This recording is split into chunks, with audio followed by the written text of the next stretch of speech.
It's Mik'd Up with Mikie Mahtook. Got the boys in. I got Lloyd. We got J. Mitch. We got Jackie Boyd. He tried to jump up and he might have knocked it in. Good timing. Let's go. What a start to the Monday. I mean, I'm from Lafayette. My boys will come in and say,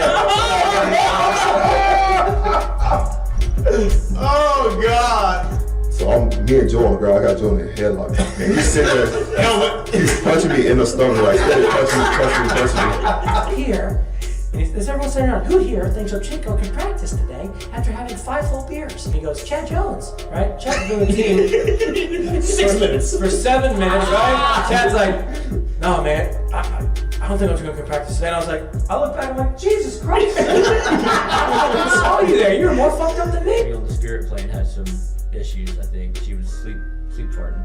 You heard her or you just thought it was her? I sat right next to her and I smelled it. Whoa. What was that? Time for the show. You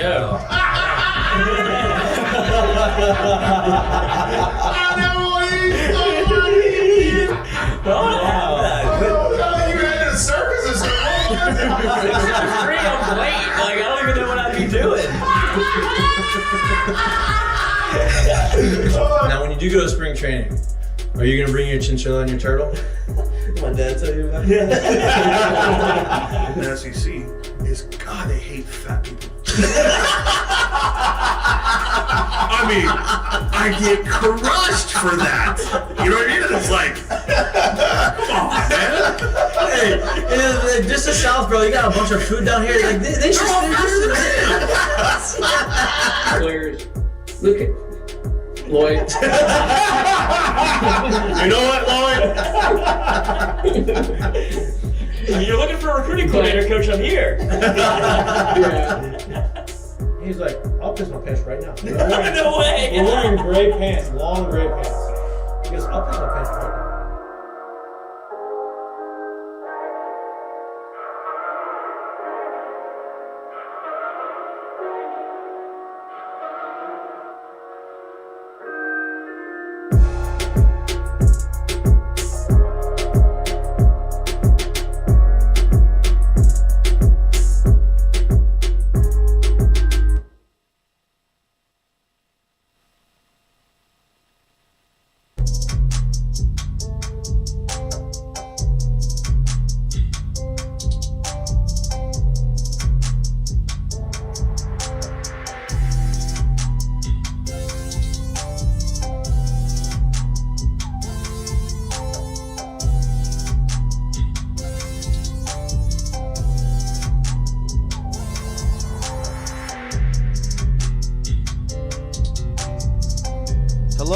Hello. Welcome back to Mik'd Up. Today is Wednesday, October 4th.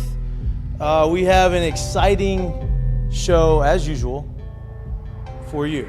We have a special guest in studio, Coach Tommy Moffitt. I appreciate you coming in. We're going to intro this. We're going to get through this intro, and then we're going to get right into this conversation. Before I get going, I want to acknowledge the situation that is happening right now within the LSU football team.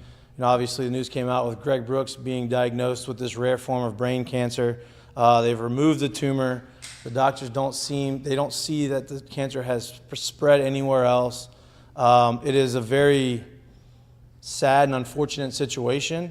It seems like Greg is in really good hands right now. Obviously, all the prayers and thoughts and any positivity going towards him and his family is very needed and very necessary. Sometimes life is not fair. Sometimes we don't understand why something is happening. But it seems to me that he has a really good support system. Obviously, LSU is behind him in full force. Former athletes, current athletes. The beauty of LSU is you're a community. When you come here, it's a brotherhood. You're here forever, and you're part of that brotherhood forever. So our prayers go out to Greg Brooks and his family, and hopefully, all of these prayers and positive thoughts will bring him through this, and hopefully we look back at this in a year and a half, and there's this 30 for 30 story on Greg Brooks, and he's making this unbelievable comeback. So prayers go out to him and his family, and hope he gets through this recovery in a really positive and quick way. With that said, we are a sports show, so we have to get into what is going on right now in the sports world. Obviously, we've talked a lot about October. October is my favorite sports month, Jared's favorite sports month of the year. You have football, which is kind of finally starting to kind of right in the middle of it now. Like 5 games in college football season, 4 games in the NFL, or 4 games in the NFL. So you're kind of right in the middle of it. You kind of got the first part of the season out of the way, and now you're full swing. Baseball's in the postseason, which obviously postseason baseball is electric. It's on all day. I think that's the beauty of college of postseason baseball is 2 o'clock. That's the beauty of October. You got sports games on 2 o'clock. You got baseball at 2, 5, 7 every day, and then you got football leading into the weekend. So every 2 days. Every 2 days, right? And so it's a Thursday, Friday, Saturday. yeah, Sunday, really, Monday, Tuesday. Yeah. Well, now this Tuesday was the last Tuesday, or the last day within the next 34 days, right? Is it more than that? I think it's 50. I think it's the next like 50 days. It's the last 50 days. The last day that we'll not have a football game in the next 50 days. No kidding. Yeah. Wow. Yeah. So, Strap it on. football's king. I think Taylor Swift may be bigger than football because I don't know what the NFL has dove head. Like I think it's great for the NFL. New viewership, new eyes. Great for Travis Kelce. He's getting jersey sales are going. Anybody had latched onto it. No doubt. Just doing this. But it seems like they're taking that a little bit too far. Of course. I mean, you watch YouTube TV and you're watching the game, and the scroll bar is the Taylor Swift heart. Yeah. Right. Yeah. The NFL Twitter and Instagram change it to Taylor. They're Swifties. You know, it's a lot. It's a lot. I think it'll hopefully start to normalize a little bit, but. I don't think it will. It's a lot. Be lot. honest with you. It's a lot. Played with fire. What's that? Just played with fire. Yeah, yes, but look, it's good. He's we'll see what happens. I think it's the NFL's fault more than Kelsey's fault, obviously. Oh, yeah. It's definitely the NFL's fault. They're the one pushing it. Let's run through the rest of these Heineken headlines before we really get into the meat and potatoes. Single for a reason. What's that? Said she was single for a reason, I'd imagine. Well, she hasn't been single her whole life. I mean, she's had something. Dated a lot of people. Maybe he wants this. Maybe this is the means to an end. He wants to have a song written about it. Maybe I don't know. But we'll see. Don't track if it doesn't go right. We'll see what happens. Let's be honest. We mentioned obviously the wild cards going on. Tampa Bay Rays get swept 2-0. They scored their first run of the postseason today. They got shut out yesterday. Yeah. Lost 5-0 yesterday. Lost 7-1 today. They're out. The Blue Jays are down 1-0. They're playing now. They're also down 1-0 in the series. They're playing game 2. I believe they are losing 2-0 right now to Minnesota. They're on verge of getting swept. Obviously, our friend Kevin Gosman threw yesterday. Gave up 3 runs. I have no idea why the hell they took him out after he struck out the side in the 4th. They did the same thing today to Berrios, who threw 3 innings, struck out 5, had 1 walk, and gave up 0 runs. He did not come back out for the 4th. The next guy walked 2, gave up 2 runs. Yep. I don't get it. I don't understand it. They're on the verge of being swept. Philly they win last night. They are going for the sweep tonight. Aaron Nola's on the mound for them tonight. Hopefully he can close that out and they can keep moving on. It seems like they're kind of hitting their stride again, similar to what they did last year. It looks like the rematch between Philly and the Braves, it's a little bit inevitable, it seems like. Yeah. But moving to college baseball, LSU inter squad start tomorrow, right? Or Friday. Thursday. Tomorrow. 7 p.m. tomorrow is the first LSU baseball scrimmage. Go out there and watch the guys play, support them, and that is all we got for the Heineken headlines. Obviously, we're going to talk a lot of LSU football here coming up. LSU's on the road, 11 a.m. in Columbia, Missouri. They open as a 6.5-point favorite. Vegas is a lot smarter at that than me, obviously, because you know I'm not very good at gambling. I lose all of my money when I bet. 6.5 seems like, based off of what happened last week, and based off of what Missouri's bringing on the offensive side, seems like it's a lot. But we'll see what happens. The real reason why people are watching us is not because of us. It's because of Coach Tommy Moffitt in studio, which he complimented our new studio here at Cars and Culture. Beautiful. You love it. We can get you. Maybe we'll get you here. We'll get you here a lot more.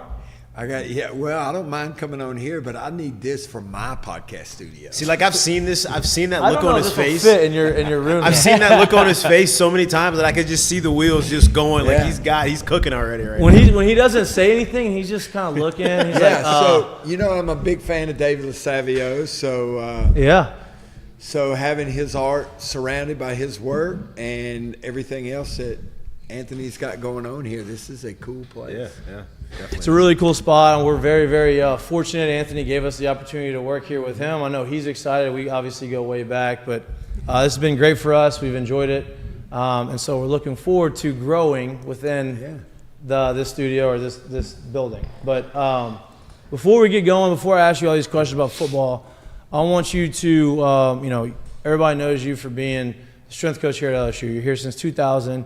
You did. I mean, the results on the field speak for themselves. The guys you've coached, the guys you've developed, and the guys that you still have a relationship with speak for itself. You're obviously no longer here at LSU, but you're still very much in the mix of the training scene. Can you explain to everybody what's going on, what you're doing? Explain to them what the Moffett method is. If it's anything like we had to experience at LSU, I feel ever sorry for everybody that has to work out with you, but can you please explain that? Them stripes ain't changing. Let's be honest. Him screaming at our faces. So now that we're on that topic, this guy, I was talking to a high school coach, and he said, well, we don't want to do this, we don't want to do that, we can't do this, we can't do that. And I said, well, it's not the Moffett method. Well, I can't help you, Coach. Yeah, I can't plan. I can't make it easy. Right. We can make it effective, all right? We can make it progressive, and there's a lot of stuff that we can do, but I can't make it easy, or it wouldn't be called the Moffett method. So my initial goal was to do a podcast. That's all I wanted to do. I wanted to and consult with university and professional teams. So that was my ultimate goal once I got the news that I was being let go. So I started working on that, and then the Moffett method training kind of grew out of that. Based on the people that I was talking to. Everyone that I talked to said, you need to do this, you need to do that. You can't, you don't need to be sitting on the sideline, you need to be coaching people, etc. So I talked to people about a brick and mortar facility, and that was right at the end of the COVID pandemic, and building prices were through the roof. 2x4s were 3 times what they were.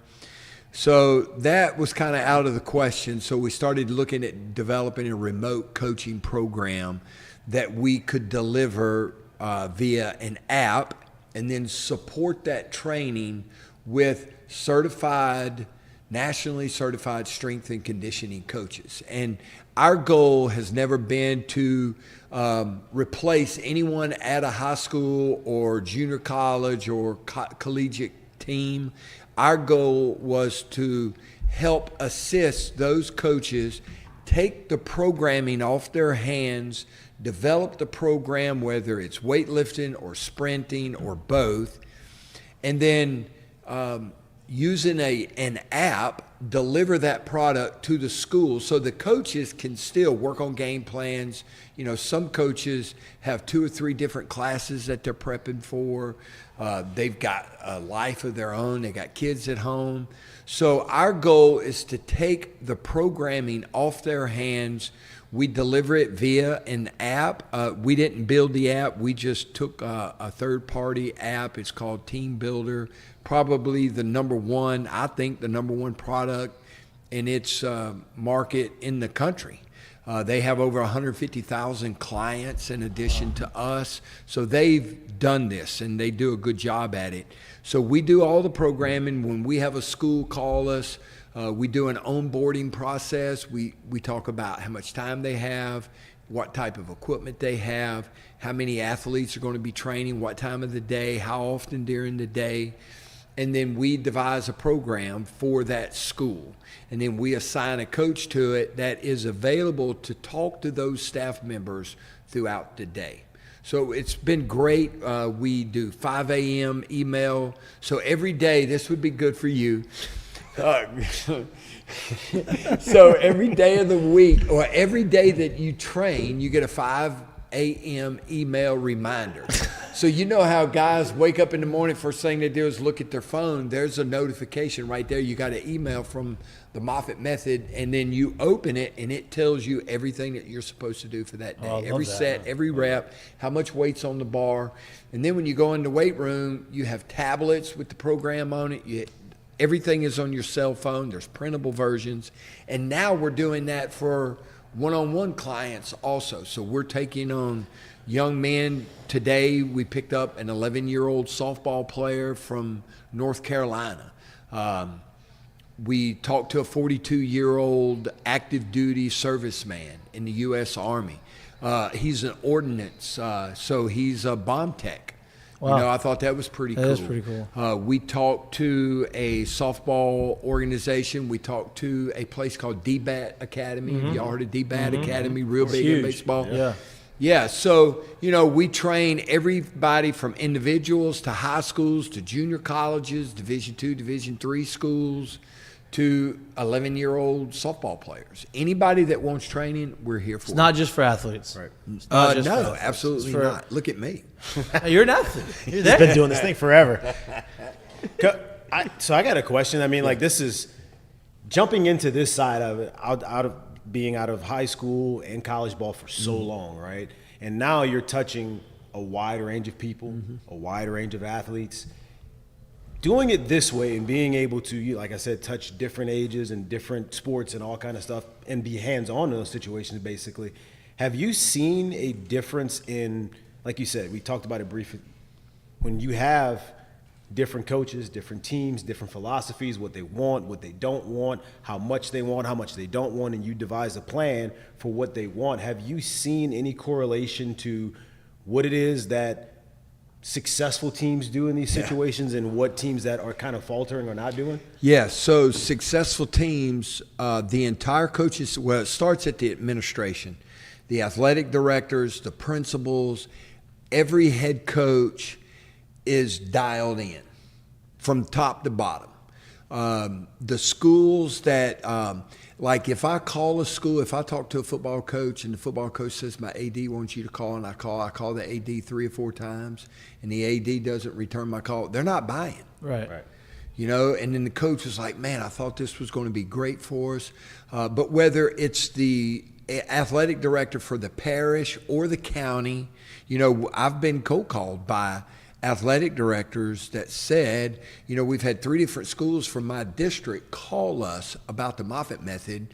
Can you come talk to us about our entire county? Yeah. So yes, absolutely. And then it trickles down. So, so the way the program works is, and it's simple. First of all, Team Builder is a free app. So when we're onboarding a school, we have everyone in every player's email address. So on our end, it's just like a entry form for anything. When you're signing up for something. We put the athlete's name, his position, his height, weight, his age, and then his email address. So on the other end, we tell the coaches to have a team meeting, tell every kid to bring their phone. Then they come in the meeting. The coach has a photo of what the app looks like. You know, you got to make it simple for kids sometimes. And then you say, go online, download the free app. And then we have a 4-digit access code. And then all the player has to do is enter that access code, bam. His workout is updated, whether it's 1 week or 52 weeks. We have some programs that are templated that is 52 weeks. From the day you sign on, you have 52 weeks of programming. Now, that's not a custom program, but it's still a heck of a program. So anyway, so once the kid enters that 4-digit code, he's automatically logged into the program. And from that day on, everywhere he goes, the Moffett method goes with him. Doesn't matter.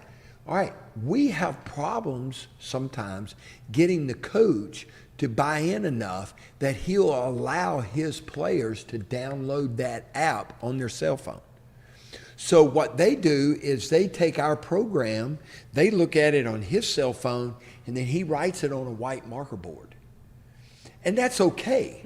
But then you take the customization process of the app away, and the app has got all types of analytics on it. It's got leaderboards. So if you're in first period, all right, you're the starting quarterback at STM and you work out in first period, okay? So you set a PR in one of your lifts, like squat, you know, And then the backup quarterback is in class or between classes. He looks at that live leaderboard. He sees Mikie Mahtook just set a 10-pound PR in back squat. What do you think the backup quarterback's thinking about the second, third, and fourth period? And, you know, and players can make their own leaderboards. They can take all of our testing, broad jump, vertical jump, 10, 20, 40-yard splits, endurance, timing. They can take all that information and make their own leaderboards. I mean, it's just, you know how kids are on cell phones. Right. Of course. So players can see where they rank on their team against all of the players. I mean, there's so much in the app, and we have trouble getting coaches to even do that part of it. And the price, the app and the price of the program is, like, as a young coach, I would have loved to have Team Builder just for the price of the Moffett method. It's worth every cent of it. And then you get the training in addition to that. So yes, there is a big difference in successful programs and unsuccessful programs. So big difference. if you're interested, right, if you're an athlete, if you're a school, if you're just a normal person who just wants to get in shape, how do they look into this? How do they find it? How do they get in touch with you? How do they do this? So there's a couple ways. The easiest way is to go to the MoffittMethod.fit email address, www.themoffittmethod.fit. Okay, go there, and there's a form that you fill out, and someone will contact you. And a lot of times it's me. If I'm not busy, I called a coach today, and we ended up talking for like 30 or 40 minutes. Great. You talked for that long? No way, huh? Yeah. Are you kidding me? Yeah, I get fired up, man. Wait, when you started your podcast and you said, "Hey, it's gonna be an hour," I said, "I don't know," and then you said, "Yeah, I can't get it to an hour." I shot one last night for 2 hours. I shot a podcast last night for 2 hours. You probably didn't get all of it in either. You probably had more. Heck no. That's light work, dude. Yeah. And you can email us at info@themoffittmethod.fit. So info@themoffittmethod.fit. You can DM us on Instagram. You name it. It's out there. And they're more than likely going to speak to you at some point if you have the ability. Absolutely. To. Yep. Absolutely. That's great. I mean, I think this is a huge thing. Like for me, you know, obviously at STM, you know, you had a weight room, you had a guy who kind of knew what he was talking about as far as strength coach goes, but you know, nobody has the expertise that you have. So to be able to get a college strength coach to be able to at their fingertips is unbelievable. So there are schools that have 600 competitive athletes. Yeah. All right. And then you have one strength coach in there that's programming for all those sports. I've done that for my entire life. That's next to impossible, especially like Tommy Moffitt, the 24-year-old Tommy Moffitt compared to the, I don't know, how old am I now? 60-year-old Tommy Moffitt. They're two completely different coaches. And that's all we want to do. We don't want to replace anybody. If the old line and here's the thing. All right, let's say you're at STM, and I know y'all have your own strength coach, but let's say you're at STM or New Iberia Senior High. Let's say you're there, and the offensive line coach is the strength coach. Right. And he does a great job, and everybody's getting bigger and faster and stronger. And then he takes a job at Karen Crow or wherever, Lafayette Christian, Lafayette Christian, or someplace like that. Yeah. There goes your strength program. It's out the window. And now the coach not only has to go out and find a position coach and a math teacher and a science teacher, but he's also got to find somebody that knows a little bit about the weight room. But when you're with us, that never happens. Right. And then when the head coach, if he leaves, our program is still there. In fact, we have a school here in the state that we picked up because the head football coach left right at the beginning of the summer program, and he ran the weight room, and they called us, and they're up and running. Now they got a new head coach, and they're still using the Moffett method. But and we can also add to that, like, let's be honest, the 24-year-old Tommy Moffitt was trying to knock on and find whatever 50-year-old pro that's done this to be able to, hey, how can I get better? I know a pretty good amount of this, but you obviously know more. You've been around this longer. Yeah. Even those guys that are doing well at it, reach out to someone who's been an expert in this for a while. So I had a guy drive 7 hours today to come talk to me, and we sat at the house for 3 hours today and talk training. He's a high school strength coach. He drove 7 hours to come here and talk to me today. Got in his car and drove right back. Wow. Boy. That's impressive. Dedicated. That's impressive. That's dedicated, man, because he wants to get better. Ask Miss Jill, next time y'all see Jill, ask her, because every time we went on vacation, even our honeymoon to Knoxville was centered around meeting with collegiate strength coaches. Wow. And our vacations, I'd say, oh, let's go here. And she'd say, all right, what college is on the way? That's a special woman because she just knows it's part of the program at this point. She's on board. She's a part of the program, no Love it. doubt. Speaking of dedication, right? Football is not easy. You've got to be dedicated. You've got to be disciplined. It's going to be hard. You're going to have to go through some of some rough patches in football. You have to get knocked down, got to get back up, all of that kind of stuff, right? Through the course of your career as a coach, as a strength coach, being on the field, being in the middle of battle with all these guys, I'm sure you've gone through some of the stretches, similar stretches to what's kind of happening right now on the field, right? Like defensively, we've talked about this on the show a lot. Defensively, a lot of the effort and the want to and some of the stuff happens because of just pure determination and effort. Like you can mess up on your assignment, but if you're going 100 miles an hour and you're going full speed, you can kind of make up for some of those things, right? In situations that you're seeing that happened last week where you're giving up a bunch of yards and you just things seem to be a little bit discombobulated on the defensive side, how have you in the past rectified that, fixed that, remedied that? Yeah.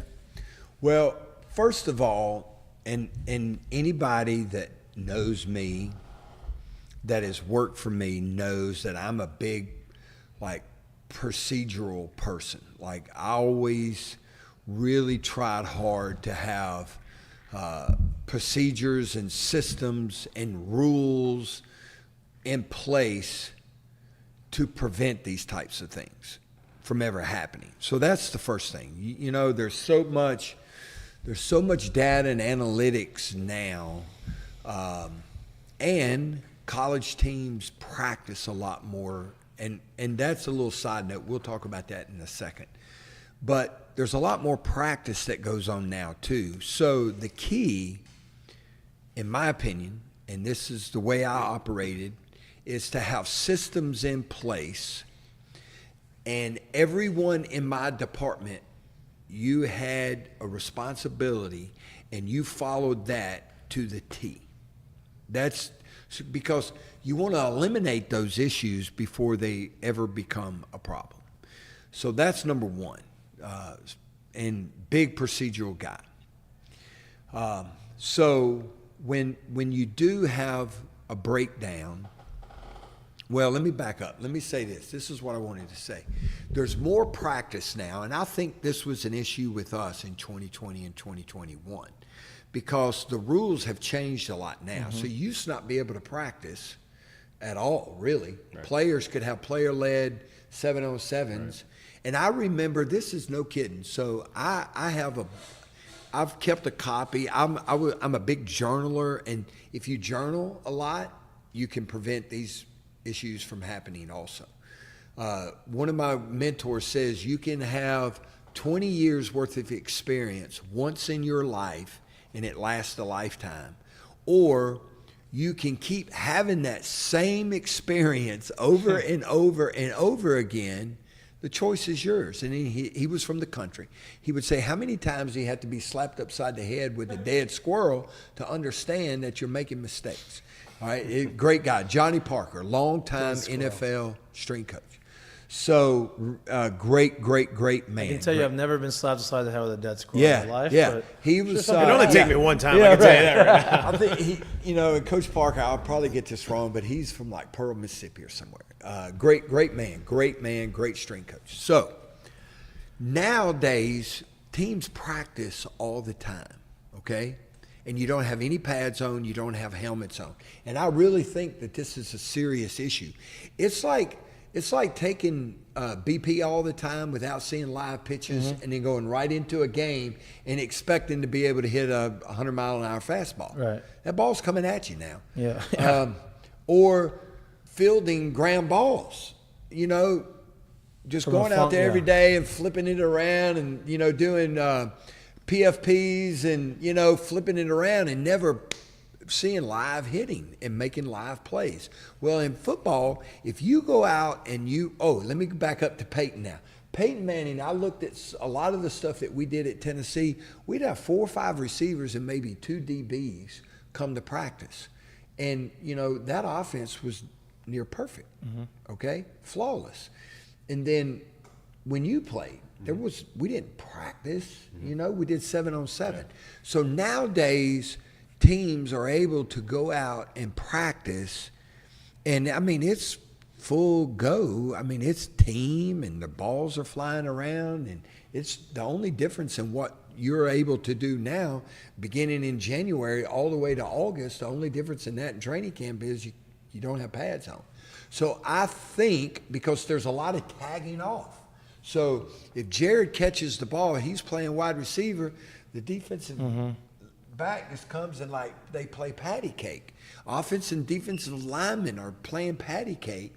And I think it gives you an unrealistic, and especially if you do a lot of it, it gives you an unrealistic expectation of what your effort and what your technique is. So mistakes that occur in the game, they're either technical, tactical, perceptual. Okay, I can't even see what's going on. Physical, I'm not fast enough, I'm not strong enough, I'm not flexible enough, or I'm just not athletic enough. And then last, they're effort-based. And when you're out there practicing as much as college teams do now, I think, again, it's an unrealistic picture of what happens in the game. And then you go into training camp and it's 3 weeks, and then you're at week 0, and then you have to play the game. So I think that's where some of these issues come from, okay?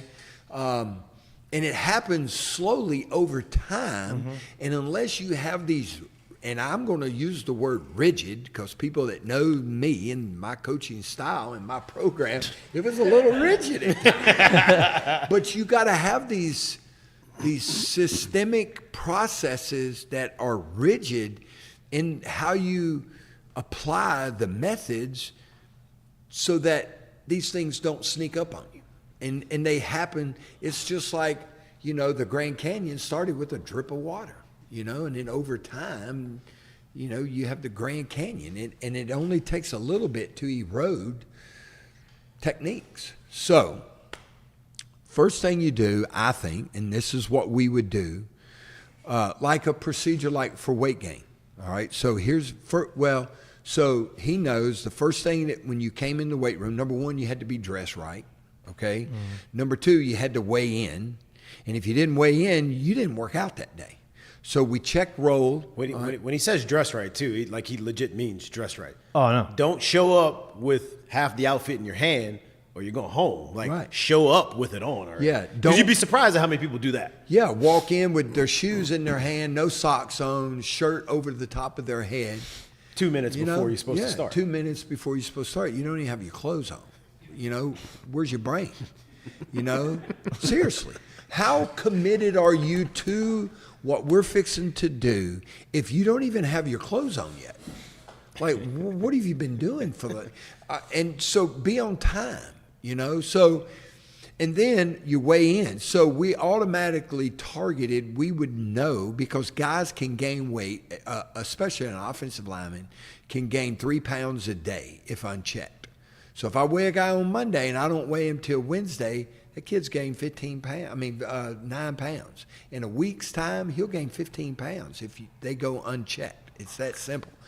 So then if a guy's overweight, then you immediately, there's a system then that would kick in. He's got extra this or extra that. And then we're going to go watch what he eats, or there's someone that is responsible nowadays with nutritionists.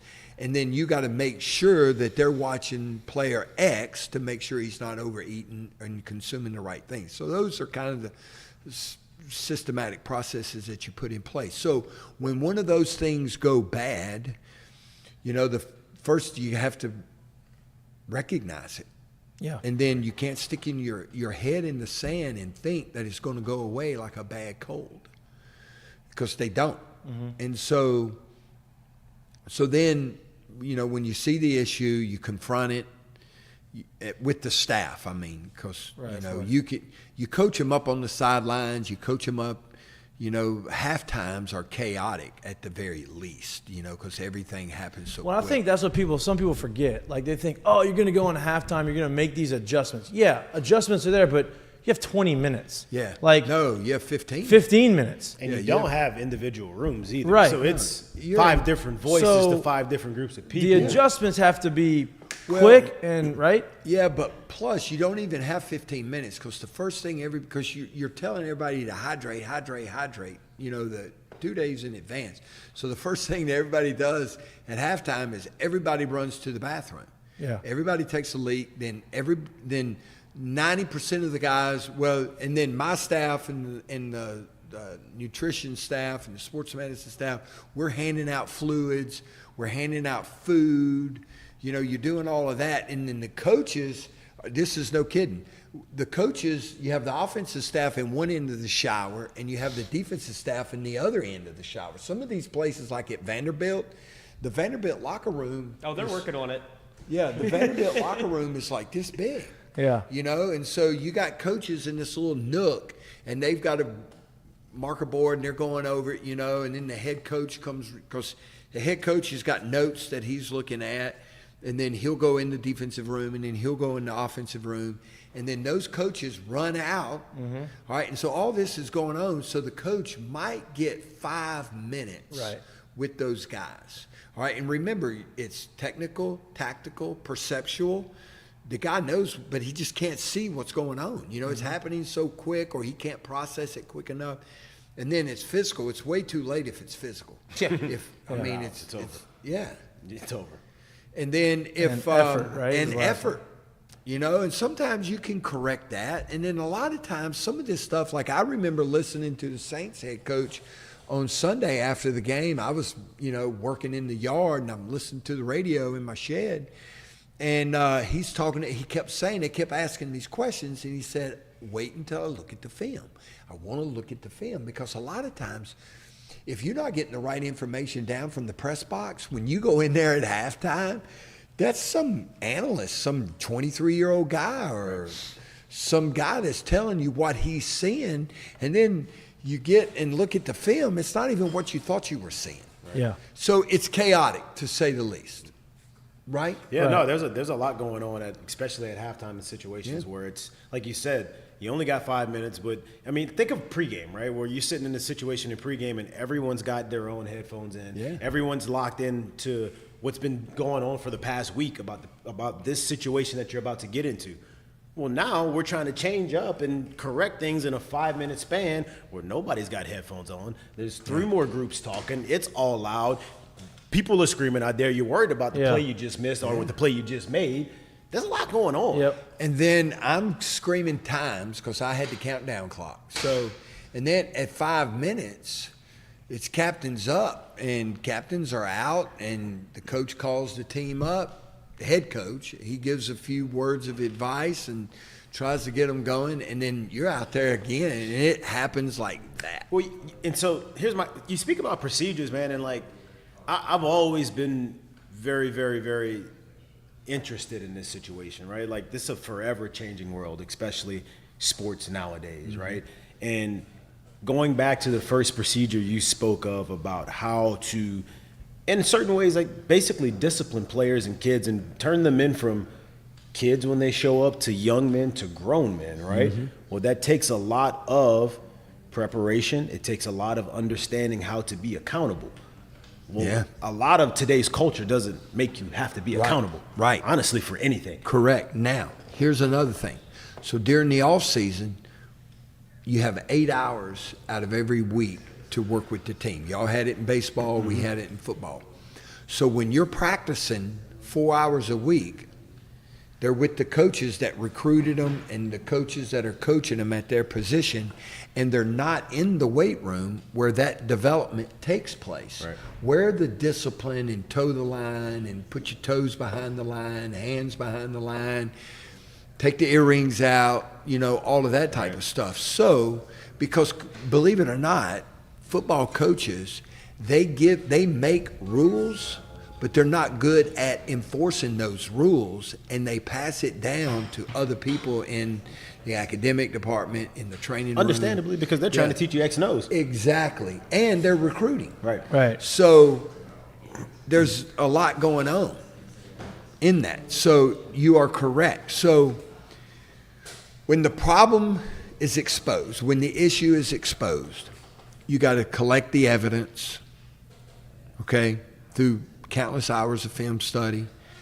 You got to look at the data, all right, and make sure that it's all aligned with your beliefs. And you got to make sure that you're not jumping to conclusions. Yep.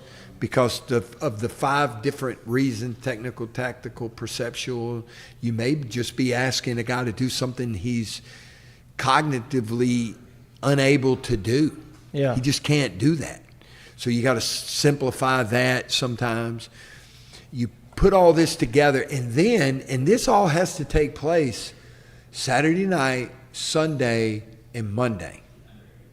Okay, Right, so right. you've got less than 72 hours to get all this done. And then you hopefully present that to an expert. Okay? A guy like Coach Pete Jenkins. Right. You call up your mentor. That was going to be my next question. Yeah. You call up your mentor, you send him. That's what I do for college coaches and high school coaches in addition to the Moffett method. I do this all the time. They send it to me. I look through it and give my opinion on what I think the problem is. And then you have to mount a unified front as a staff. There can only be one voice. And that's where things in situations and times like this, that's where it goes south. Kind of like Because- 2020, 2021 a little bit. Yeah, maybe. in whatever year. I mean, usually, I'm just going, yeah. Yeah, usually it goes south because there's not a unified front. Yep. Right. You have this coach who's upset because coach doesn't like what he's doing. You have this coach over here who thinks that guy's not a good coach. And, you have all these personalities involved. And instead of there being one voice, Yeah. it's fractured. Yeah. And it's got to be a unified front. And so then once you've got that unified front, you've double, triple checked all the data, then on Monday afternoon or Monday morning, whenever you practice for the first time, you present the data to the team. You say, here's our problem. And you show them through the data. You put film up there, you show them where it's at. And then you present the solution. And then it's the coach's response, and that's in the team meeting. Right. And then it's the coach's responsibility when you break out, and it could just be one position or it's systemic throughout the entire team. And there's different Yeah, right. situations, you know. Obviously, the LSU offense is doing well. So it's not, I don't think, a systemic problem, and it could be based on one position or two positions or whatever the case may be. So then the assistant coaches go to their position groups, and they're selling it. And if you have an assistant coach going in there and he's smacking his lips, you're fractured. Yeah. And it's going down. Yep. Because the players can see that. They feed you off better of that believe it. negativity. All right. So in today's world, the players are better at reading body language and reading the coach. Yep. You know when you walk in, and y'all have been in athletics enough, you know when your manager or your coach or the hitting coach or the pitching coach, whoever you're working with on a daily basis, you know when your position coach is not dialed in. You Yep. can tell by his body language and how he talks. Yeah. No doubt. No doubt. So in your experiences, right, you've gone through this. I'm sure you've been through these situations. Yeah. Mid-season. This is going on mid-season. We had this idea of what we were going to be as a team preseason. First game happens. All right, not really what we anticipated. We're going to go make some adjustments the next couple weeks. Next couple weeks, you play a little bit better. Competition's not as great as the first game.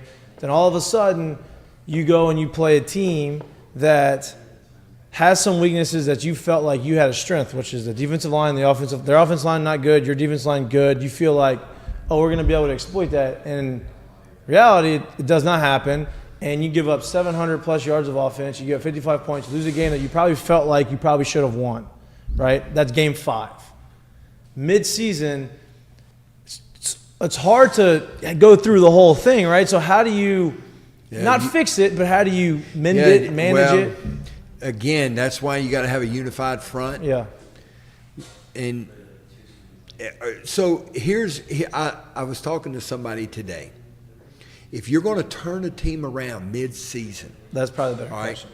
Yeah, there's 3 things, all right, you got to look at. Number one, and you got to say to yourself and to the staff, in order for us to turn this team around, we have to start doing this. And it might be 1 or 2 things. Hopefully it's not this. Yeah. Or it's not turning around. No. It's not going to turn around. And then the next one is, for us to turn this team around, we have to stop doing this. And then the last one, for us to turn this team around mid-season, we must continue to do this. And you take those 3 things and you drive it home. So as a strength staff, we would say we're going to plow right through this. And then when we come out the other side, hopefully we're on the winning side of it. Right. And you just, like for us, like our end season was summer training, and then nowadays you're throwing all these recruiting visits that are, that pop in. And so we had so many recruits, now in May, that they were bringing them in, and then one day they had these guys walk through, and when they left, I asked one of the guys, I said, who was that? And they were, we don't know, they just showed up. I was like, what? I said, you brought these guys that you don't know who they are, and our team is training, and I just spent 30 minutes talking to them? Are you kidding? So we broke it down. There was apps, all right, apps and drinks, and then a meal with dessert. That's how. So they'd come in, they said, Coach, give them the apps, and so, we're eating some finger food, it's quick and they're out, see you. All right. So, and then you have camps that are coming, and we're training our team to play for the season. So the coaches, my assistants would come to me and say, Coach, how are we going to do this? How are we going to do that? How are we going to do this? I said, guys, we're going to plow right through it. That's all we can do. Just, we got our systems in place. When this happens, you're doing this, you're doing this, you're doing this, you're doing that. Let's plow right through it. High five each other, drink another cup of coffee, whatever kind of energy drink you got to have, Mile High, and let's go. So it's tough. So and I'm gonna say this without you've been in it, you've coached college football. You don't know what's going on. You're not in the locker room. You're not in the weight room. You don't see this, but you're watching it as a fan on TV right now, right? Just like we are. Huge fan. Right? Just like us. And so you're watching it and you're seeing it. So those 3 things. We need to keep doing this. We need to start doing this. We need to stop doing this. And we need to keep doing this. Those 3 things that you just mentioned. Looking at it from afar, what are those 3 things moving forward? From afar, it doesn't have to be in depth, you know what I mean? Well, all right. So I think some of it, and all right, so your mistakes are technical, tactical, perceptual, physical, right, and then effort. So I think, effort. All right. So for instance, nowadays they can tell who's looking at film, how, because it's all on your iPad. How hard you're running. Everything. Every time when I was there, we tracked everything. every time they wiggled, we tracked them. I'm not kidding. We tracked everything. Hey, what's you doing at 2:30 in the morning? No, I told you to get this. I was just joking. I tried that. I tried that. You did too. play good last But, so, you know, like polar watches, you know, like Right. smart watches. Yeah. I tried. So I think it's a combination of those 5 things. Yeah. Obviously, technique, you know, and you know, so even when I was the head strength coach, when I was at the games, like I watched the offensive line. Like I never watched. I'm sorry. I never. You don't have to be sorry to me because I don't think you understand how many times I've told people, hey, rewind that. See that guy in the purple jacket on the sideline? Watch him right now. Don't watch the play. Watch him. So, you know, I knew what you were looking at. I was a fan, man. Like I was down there. My number one, the only thing I cared about was making sure we didn't get a penalty for somebody going on the field. Right. Or really, it wasn't stepping on the field. The only time you ever got a penalty is when the official ran into somebody on the sideline. Right. You know, that white area, the officials area. You have the officials area, you have the coach's box, then you have the player's box. So that was my number one thing right there, is to make sure Game day. Yeah. And then during the game, I was just watching to see who pancaked somebody. And then I watched the offensive line. You know, I played it, I coached it, and I love it. So I watched the offensive line. I didn't pay any attention to anything else. And when I watch the games now, I'm looking at Will Campbell and Emery and Charles Turner and unfortunately, I don't even know the other 2 guys' names. That's how much attention. Frazier, and then Dellinger. And Dellinger. Oh yeah, You should know him. Yeah. Sorry. Good dude. Good dude. Elder statesman. But like the first game, watching Charles and still watching Charles, because Charles plays the game a lot like I played the game. You know, so I like watching Charles play the game. So I can't say a lot about where the issues are, but obviously some of them, or they wouldn't be bringing Coach Jenkins in if they didn't think technical and tactical. Right. Yeah. You know, and I've heard people complain about the defensive line being too far off the ball. I've heard, you know, that Harold's not in the right position, you know, and all this stuff. And, you know, a lot of those people have no clue about what's going on in the game. Right. Frankly, have zero clue what's going on. Yeah. I mean, it's amazing. So when I worked there, I would come home and Jill would approach me about something that she saw on Twitter. And I would say, no, what? No, but it's all over Twitter. I said, honey, no, nothing like that happened today. Nothing like that's going to happen. That's false. I don't know where that came from. It's fake news. So no, nothing like that happened. But so obviously technical. Obviously there are some tactical things. The perception thing, you can't really do a lot about that and there's a product called S2 Cognition, and I know LSU uses it because we're the one that helped the company. We were their beta subjects years ago. That's why I think Jack does a lot of that stuff now. And then Jack does the stuff with the eyes. So you know all of that stuff is going on.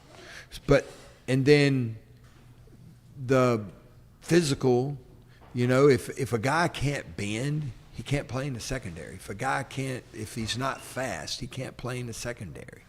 If guys aren't powerful enough, they can't play them in the front 7. Right. That's just the way it is. So I don't think what I've watched, I think it's probably the first 3 issues, you know, technical, tactical, and perceptual. You know, they just don't see what's going on. Yeah. And I'm a fan.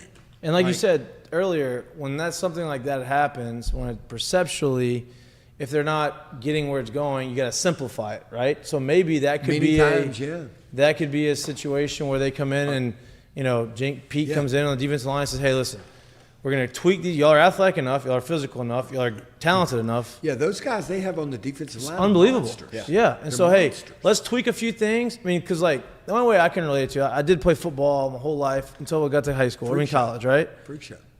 Thank you. People don't think I know football. Oh, but wait.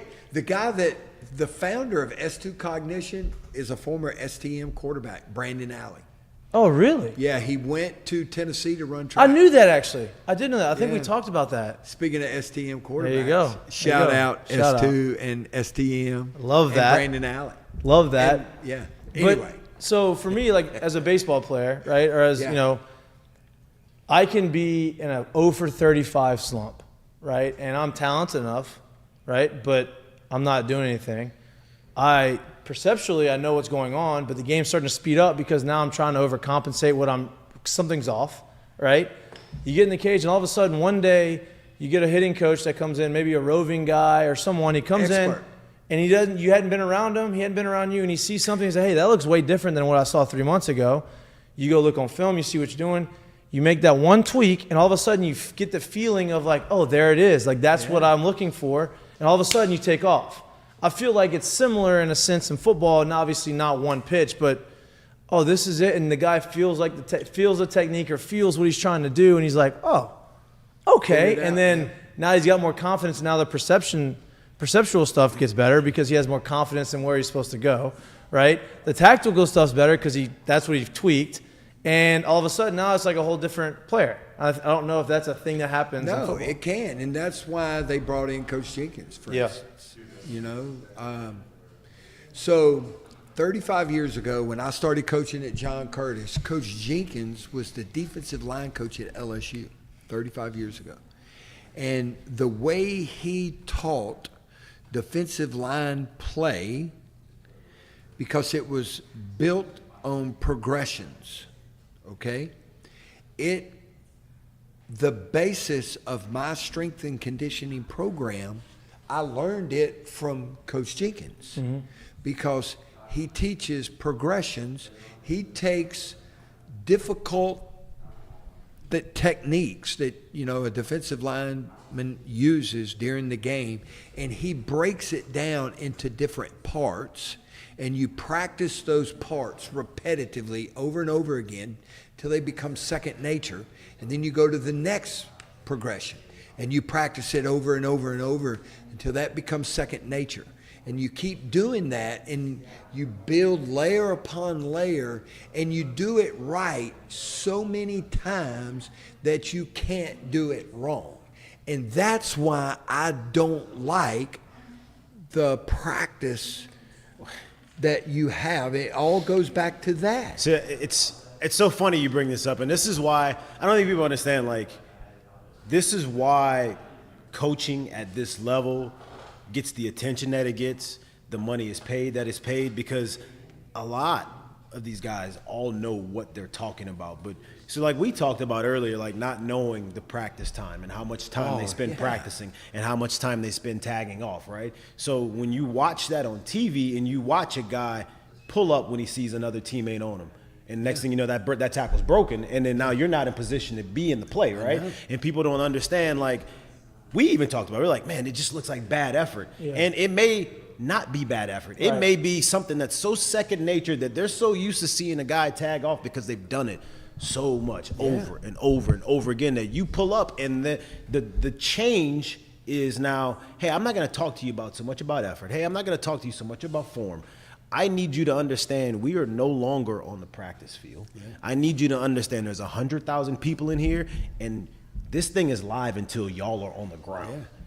Yeah. And making someone and helping someone to understand that is where the difference in coaching is in this situation. It's so crazy, like, understanding and seeing that, because you see it from the TV as a spectator, not in it, not around it every day, and it is perceptual as something else. And then a little bit more of an insight shows you, like, all right. I mean, you've done the same thing. You've done the same thing as a hitter. Like you talked about, you get in there and you realize, I look good off of BP. And the next thing you know, 97 blows by, and you're like, bro, this ain't the same shit. Yeah, this is a little different. This is what I've been trying to fix. This is a little different. No, I can't do that. Were you on the team where we went and we were going to have a home run derby or play a softball game one time. It was somebody that was a real good baseball player. They could not hit a softball. It's the worst thing. So I'm about to say, like, you're asking me that. I'm not sure, but I've been around 5 different football teams that have tried to do it, and it is the funniest thing ever. Yeah, you can't hit it. Like, you can't hit it, and that's because you haven't done it.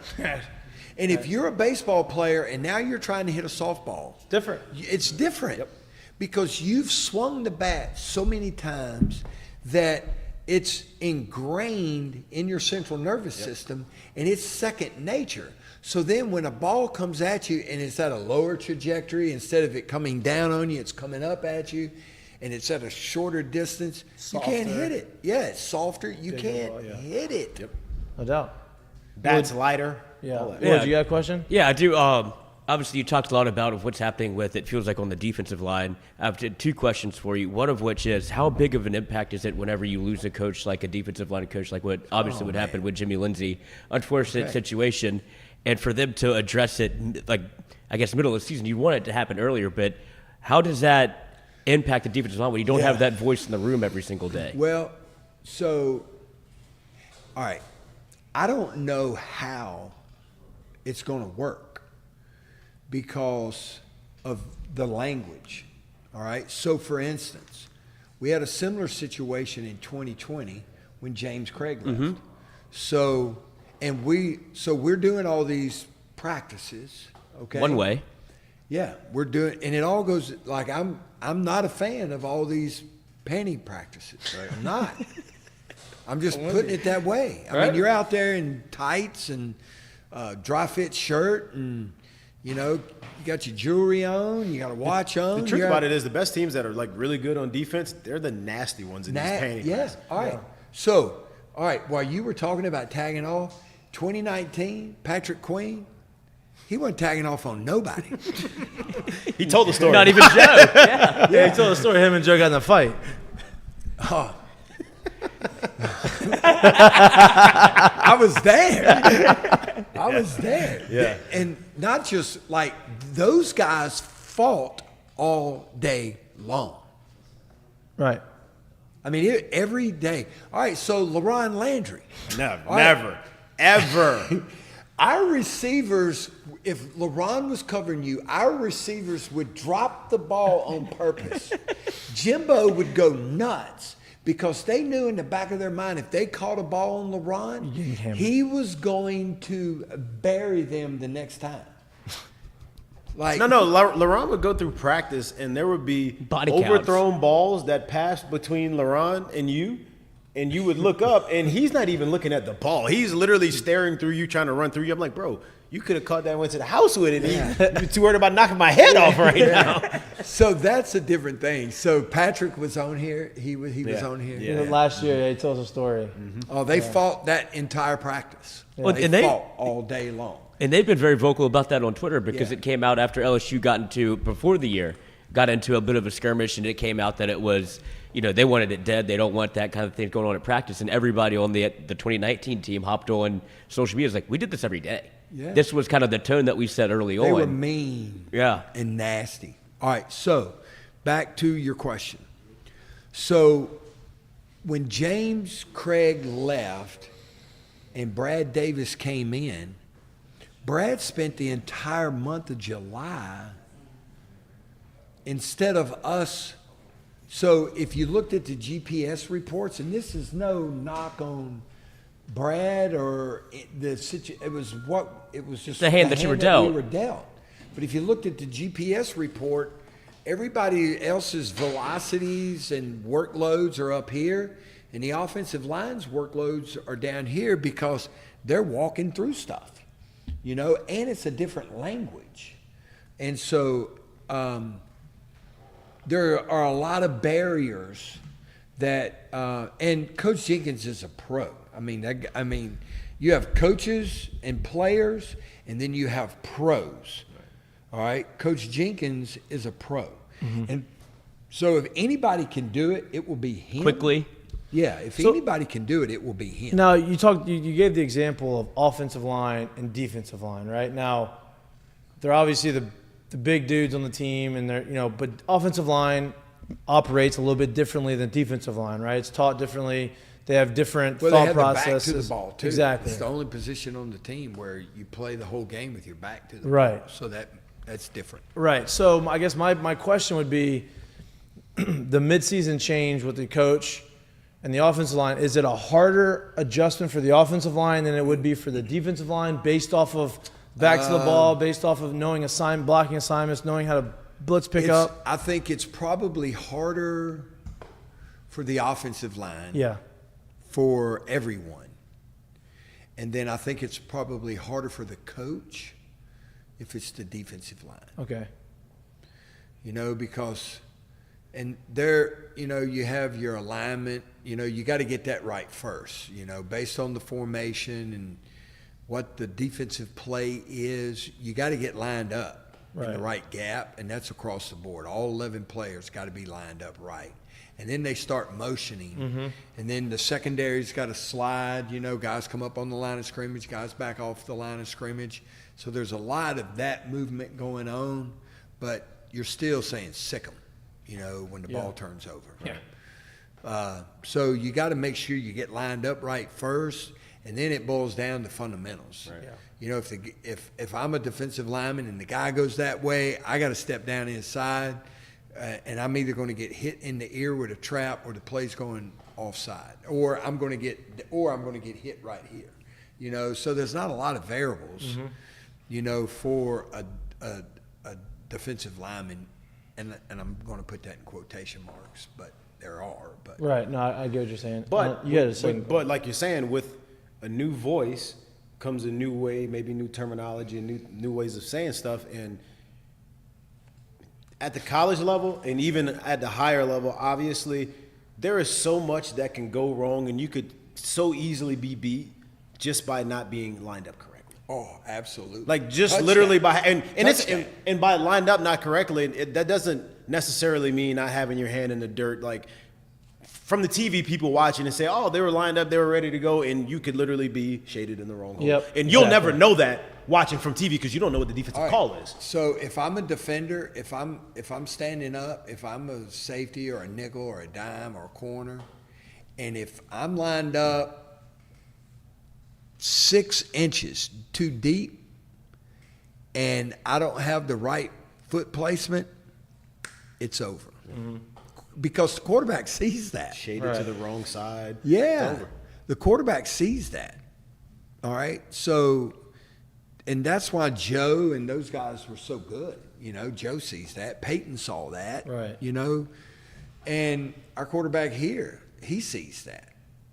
No doubt. Lloyd, you had another question, I think. This is just going off of the defensive line again, and it goes off of obviously you saw Mason Smith go down with the knee injury. Was it 2 years ago, or last year? Last year, the first game of the year against Florida State, he goes down with an ACL. Then you see him try to rehab it and come back this year, and it ends up with a high ankle sprain. I just wanted your opinion on how those two things are probably correlated. Devastating. Because Is it the same leg? Is it the same leg? I don't know. That I Might don't be know. worse if it's opposite. That makes it tough. You're compensating on both sides. So, theoretically, tissue. So the key to a successful ACL reconstruction is that the tissue, the donor tissue, whether it's your hamstring or your patella or a cadaver, is that it becomes vascularized, okay? That there's blood flow to it. If there's no blood flow to it, then It's dead cartilage. or dead ligament. Yeah. So what they do is they take a tendon and then they put it where a ligament was, and then the hopes are it becomes vascularized and turns into a ligament. So if Yeah. It's crazy. Yeah. So that right there in and of itself is, Step one. that has to happen. And there's no way of telling if that took without going in and looking at it. And you don't want to do that. Like Dr. James Andrews says, every time, and he's real country, I don't know if y'all have ever talked to Dr. Andrews, but he goes, every time air gets in that knee, it gets a little weaker. so you don't want to open it up to go in there and see. And you can do the pivot shift and the Lightman test. You can do all those to see if it took, but you don't know. But you've got to start rehabbing, Right. because you have a timetable. So whether or not it's vascularized, and all 5 of us in here are going to heal at different rates because of genetics and nutrition and rest and all this other stuff. So you're on a timetable, so you got to start rehabbing. And it's kind of a toss up, It really is. Yeah. And so then if anything happens, every time somebody swells up and it has to be drained, or every time somebody gets patella tendonitis, and that's why a lot of surgeons went from using a patella tendon graft to a hamstring graft or some other type of allograft, is because of patella tendonitis. You'll get hamstring tendonitis. You'll pull your hamstring. Every time something happens, it slows that process down. And, you just never know if it's correlated or not. Yeah. You just don't know. It's hard to tell without the data, and they've got force plates over there. They got Nord boards. They got everything that we had. So you can look at the data. When you jump on the force plate, you'll see asymmetries. You'll see landing asymmetries. So when you land on the force plate, you can see things that pop up, whether it's eccentric, concentric, or landing. There are things that will show up that could point to an asymmetry, and then you have to investigate that. And so there's one thing, and then there's 1,000 others that could have caused it. So it's hard to say if it's a correlation or not. I said in our text message when I asked you to come on the show that I wouldn't keep you too long, but we've gone a little long, but it's okay. I think you're enjoying it. I'm enjoying it. I'm not going to keep you too much longer. All right, let me ask y'all this. Yeah. So how long of a podcast is this? So our show's it's a live YouTube show. It's from 6 to 8 p.m. Oh, cool. Yeah. So Monday, Wednesday, 6 to 8, 2 hours. So we're good. I'm going to ask you one more. Hey, listen, my schedule's wild. All the time, huh? So I got another question, one more question, and then we can, shoot the shit a little bit before you go. But I don't think people realize what goes into travel and, some of these types of games, right? So for instance, you have 2 consecutive road games. One, a night game on the road. It's an SEC game. It's intense. You're going there. You're playing. Look, we looked at the stats. The defense was on the field for 88 plays. Ooh. Against Ole Miss. What did I say? What did I say when you said that? 65 is like what? No, yeah, you said ooh, same thing.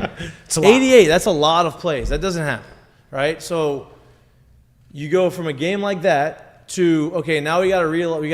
We got to figure out some of these adjustments that we have to do.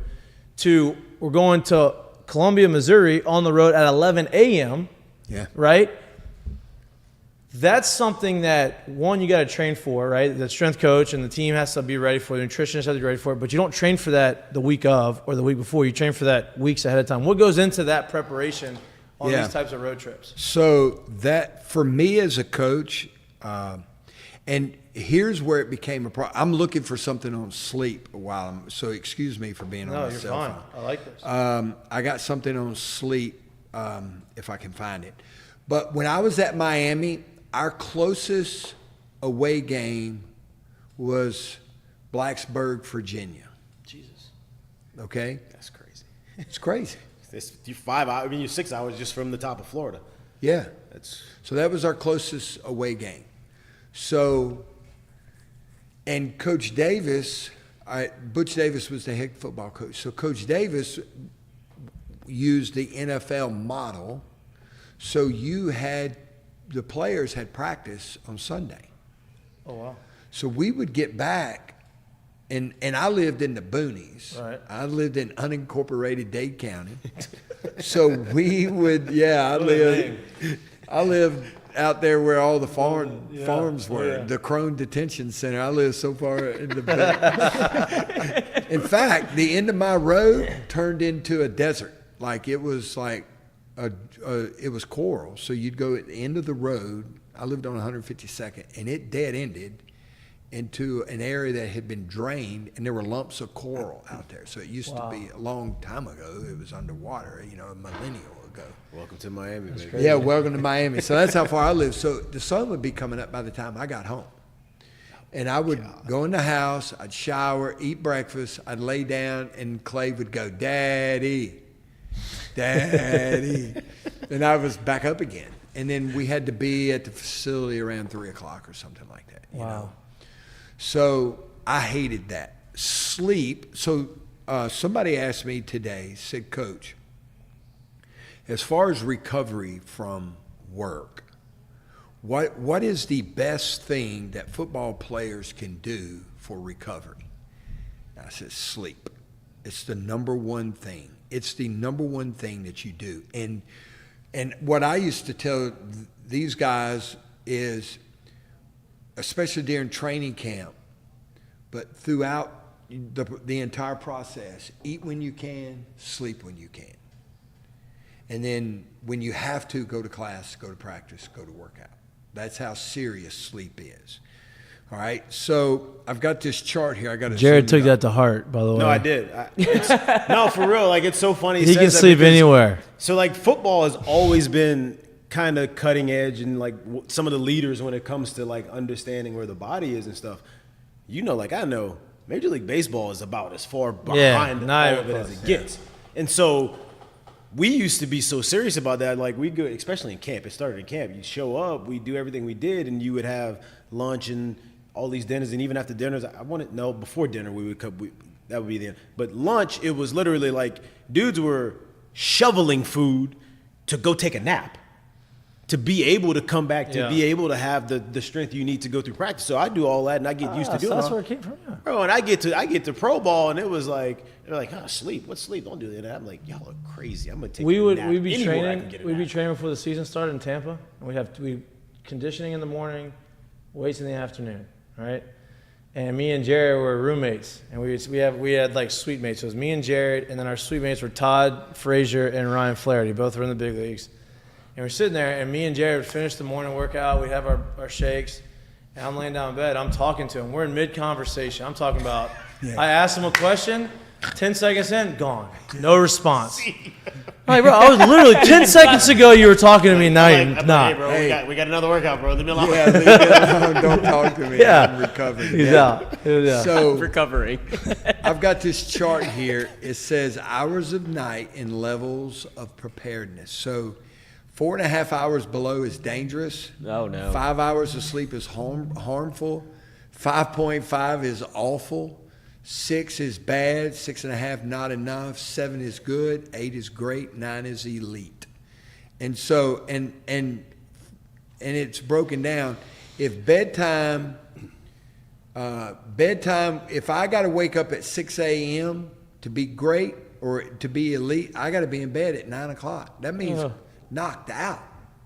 It's called sleep hygiene. Yeah. Okay? And that is something that you got to preach all the time. All right? It's more important because you don't get bigger, faster, stronger while you train. You get bigger, faster, stronger while you sleep. So that's the number one issue. So when you travel now, and I know they'll leave because, you know, everything's on the clock. So normally, like, it would be wheels up at like 2 p.m. for a night game. For me, if we had an 11 o'clock kickoff, it's going to be wheels up at 10 o'clock in the morning. Like, you're going to do a little walkthrough, eat on the plane, serve another meal, wheels up, land, go straight to the hotel, and start getting to sleep. Yeah. Like, start resting. Now, a hard-headed coach is going to have meetings until 10 o'clock at night. All right? But then you got to be up, like, and the game's at 11. 11 a.m. All right, so you got to eat 4 hours before kickoff. Yeah. So you got to be, so those guys are getting out of bed at 7 o'clock in the morning. How many college students do you earlier know? than that, right? Before it's like, because 7's 4 hours before that's when they want to eat, well, right? they're getting up and going straight to the cafeteria to eat. Yeah. And then you have meetings. So they're getting up at 7 because you want them to get every minute of sleep you can. So you get them up, you go straight to the cafeteria, you eat your pregame meal, or to the wherever you cafeteria, meeting room. You go in there and eat, and then you go straight to meetings, and you meet, and then you get on the bus and you go to the stadium. You leave. Well, you arrive at the stadium 2 hours before kickoff. So you're arriving at the stadium if it's an 11 o'clock 9 kickoff. o'clock. You're getting there at 9 o'clock in the morning. Some of these guys ain't even got out of bed on a regular weekday. They're not out of bed at 9 o'clock in the 4 morning. out of Some 5 days a week, they're probably not out of bed Yeah. at 9 o'clock in the morning. Or they got up and did what they had to do and then went right back to bed. Right. You know, because, you know, you got to weigh in, you got to Yeah. do all that other stuff. But so sleep is the most important thing. And again, I learned this from when I was at Miami because our travel was so bad. And then once we got force plates, I started looking, and 2 road games in a row in the SEC to me was the worst possible thing. So I started prepping for that 3 weeks out for the 2 weeks. And how in did a you do row. that? By reducing the volume. First, going to the coach. You know, a lot of times you get cussed out and all that. Sometimes you just got to get cussed out, you know. And you go talk to the coach. You say, Coach, you know, we got 2 road games coming up. There's a chance that it's going to be an early morning, you know, kickoff, you know, 11 o'clock kickoff. You know, we got to start cutting back in preparation for this. Because if you don't, then And they announced the game times 2 weeks in advance. Right. So you got to start prepping for it as soon as you can. So you reduce the load in the weight room. You try to reduce the load at practice. But here's the thing. When you're not playing good, how do you reduce the load at Right. practice? So you have one choice. You squeeze the game plan. You know, you simplify the game plan. You got technical, tactical, perceptual. You have those 3 things where stuff goes wrong. So you try to make it easier. You shrink the game plan. You don't want them to do as much so that you're not on the field prepping. Because, you know, my deal was if you're not going to use it in the game, why don't you practice all this stuff, you know? Like and coaches don't do a lot of this anymore, but, you know, I've been around head coaches where you'd have 10-minute goal line periods, you know, and goal line scrimmages and all that.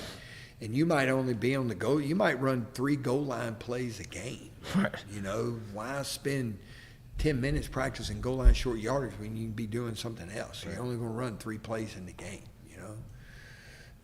So, yeah, it's tough. And, you know, but I believe in the Tigers. I There you really go. do. Me too. I believe in the Tigers. I still think they can win 10 games this Yeah. year. I really do. I think that. Well, that's the good thing about especially the West this year and the East. It appears that Georgia is vulnerable. Tennessee is. Kentucky's 5-0. Yeah, they're probably playing the best out of any of the teams right there in the East right now. I would imagine. Yeah, About to find out a lot about it. Yeah, this they're playing. week. They're Playing each playing other. Georgia this Yeah. weekend, right? Yeah. Yeah. So, you know, and so the point you just made is something. So, one of my assistant coaches, Jeremy, is at Duke now. So when he left LSU, he went to Duke, and he called me last Sunday, and we were talking about the Notre Dame game. Yeah. And he was like, you know, it's a huge game. Da, da, da, da, da. I said, yeah. I said, win or lose, though, you find out a lot about who you are, and you know, and they played Notre Dame down to the they last did. minute. So now the quarterback got hurt, Yeah. but you find out a lot about yourself, you know, and that's this week. We're going to find out a lot about some of these LSU. teams No and doubt. what they're really made of, what kind of metal they have, and you know. So here's the amazing thing. In I guess this was in 2001. I've been hitting the head a few times. When we beat Tennessee 2001. here, 2001, took Tennessee down to the wire. Robert Royal catches a big pass in the end zone. Damian James had that huge play in the end zone against them. But the week before, we lost to UAB Yep. or somebody. UAB. It was UAB. Was it UAB? We lost to UAB one week and then turn around the next week and beat a top 3 team in the country. Hey, you're saying that.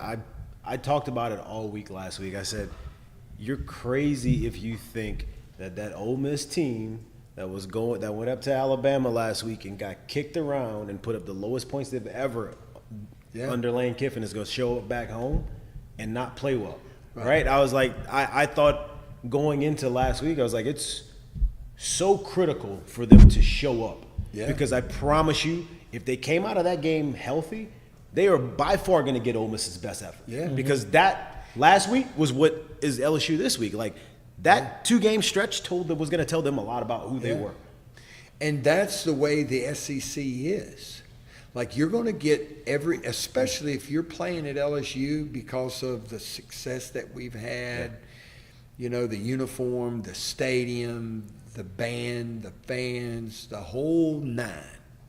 It brings out the very best in your opponents. Mm-hmm. Like, and you know, you take any team in the Southeastern Conference, well, almost any team, but Most teams. yeah, keep it nice. All right. you can go just about anywhere in the country and compete in any conference if you're from the SEC, and it starts in high school. Yep. You know, it's just different down here. And those players are on every roster in our conference. And you're going to get their very best effort. You're going to tactically, from the opposing coaches, you're going to get their very best effort. Because the majority of the coaches in the SEC wish they coached at LSU. Right. You know, if they're not coaching at Alabama or Georgia, they want to be at LSU. Mm-hmm. Okay, same thing with the best players in our conference. If they're not playing for Alabama, LSU, or Georgia, they're pissed off. But even still, and then when you play those teams, they're like, this is who I wanted to measure myself against. Exactly. So you're gonna get all the best efforts right there. Every time. Every time. So yeah, it's going to be an interesting weekend. I believe in the Tigers. Last 11 a.m. game they had, Mississippi State on the road, they played flawless. It was the best game. Honestly, that was probably the best game they've played from top to bottom all year. So hopefully they do something similar. I think the quarterback and the offense they have at Missouri is a little bit better than Mississippi State, actually a lot better than Mississippi State. But, you know, they obviously have a chip on their shoulder. They just got their teeth kicked in. And here's another thing. Blake Baker is the defensive coordinator. Mm-hmm. He was our linebacker coach in 2020. It got let go. Yeah. So, And a lot of people thought he should have gotten the defensive coordinator job at LSU. Yeah. His name was one of the last ones that was on the block. yeah. And he's a Louisiana guy. You don't think he's coming in with a rock in his shoe? No doubt. No doubt. I mean, he wants to make a point, right? And I get that, and they should. Look, I know, and that's football. That's motivation everywhere. That's how it's supposed to be, right? I mean, look, dude, like hockey's a different beast. Basketball in the paint, maybe not so much. Not now. as much anymore. Different beast. This is the one game where like I can literally physically impose my will, and that doesn't take any extra bit of talent, finesse, skill. Am I going to be pissed off enough to just say I'm just not going to get pushed around by you today? Yeah. That can change. From No week doubt. to It's a week, mind, play to play. 100%. Like that. Yeah. 100%. So this is a game like all right, so I laughed. You were talking about it earlier about, you know, them changing their attitude. If anybody can do that, it would be Coach Jenkins because he's going to wake up Saturday morning and he's going to have a rock in his shoe.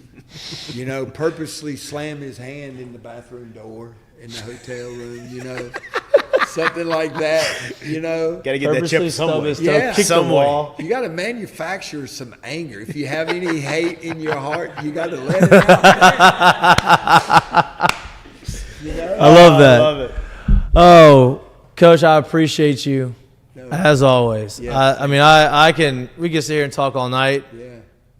I would love to do that. We'll have you back on. We'll have you back on throughout the course of the year. We'll keep talking about it, especially in 3 weeks whenever they've had the improvement.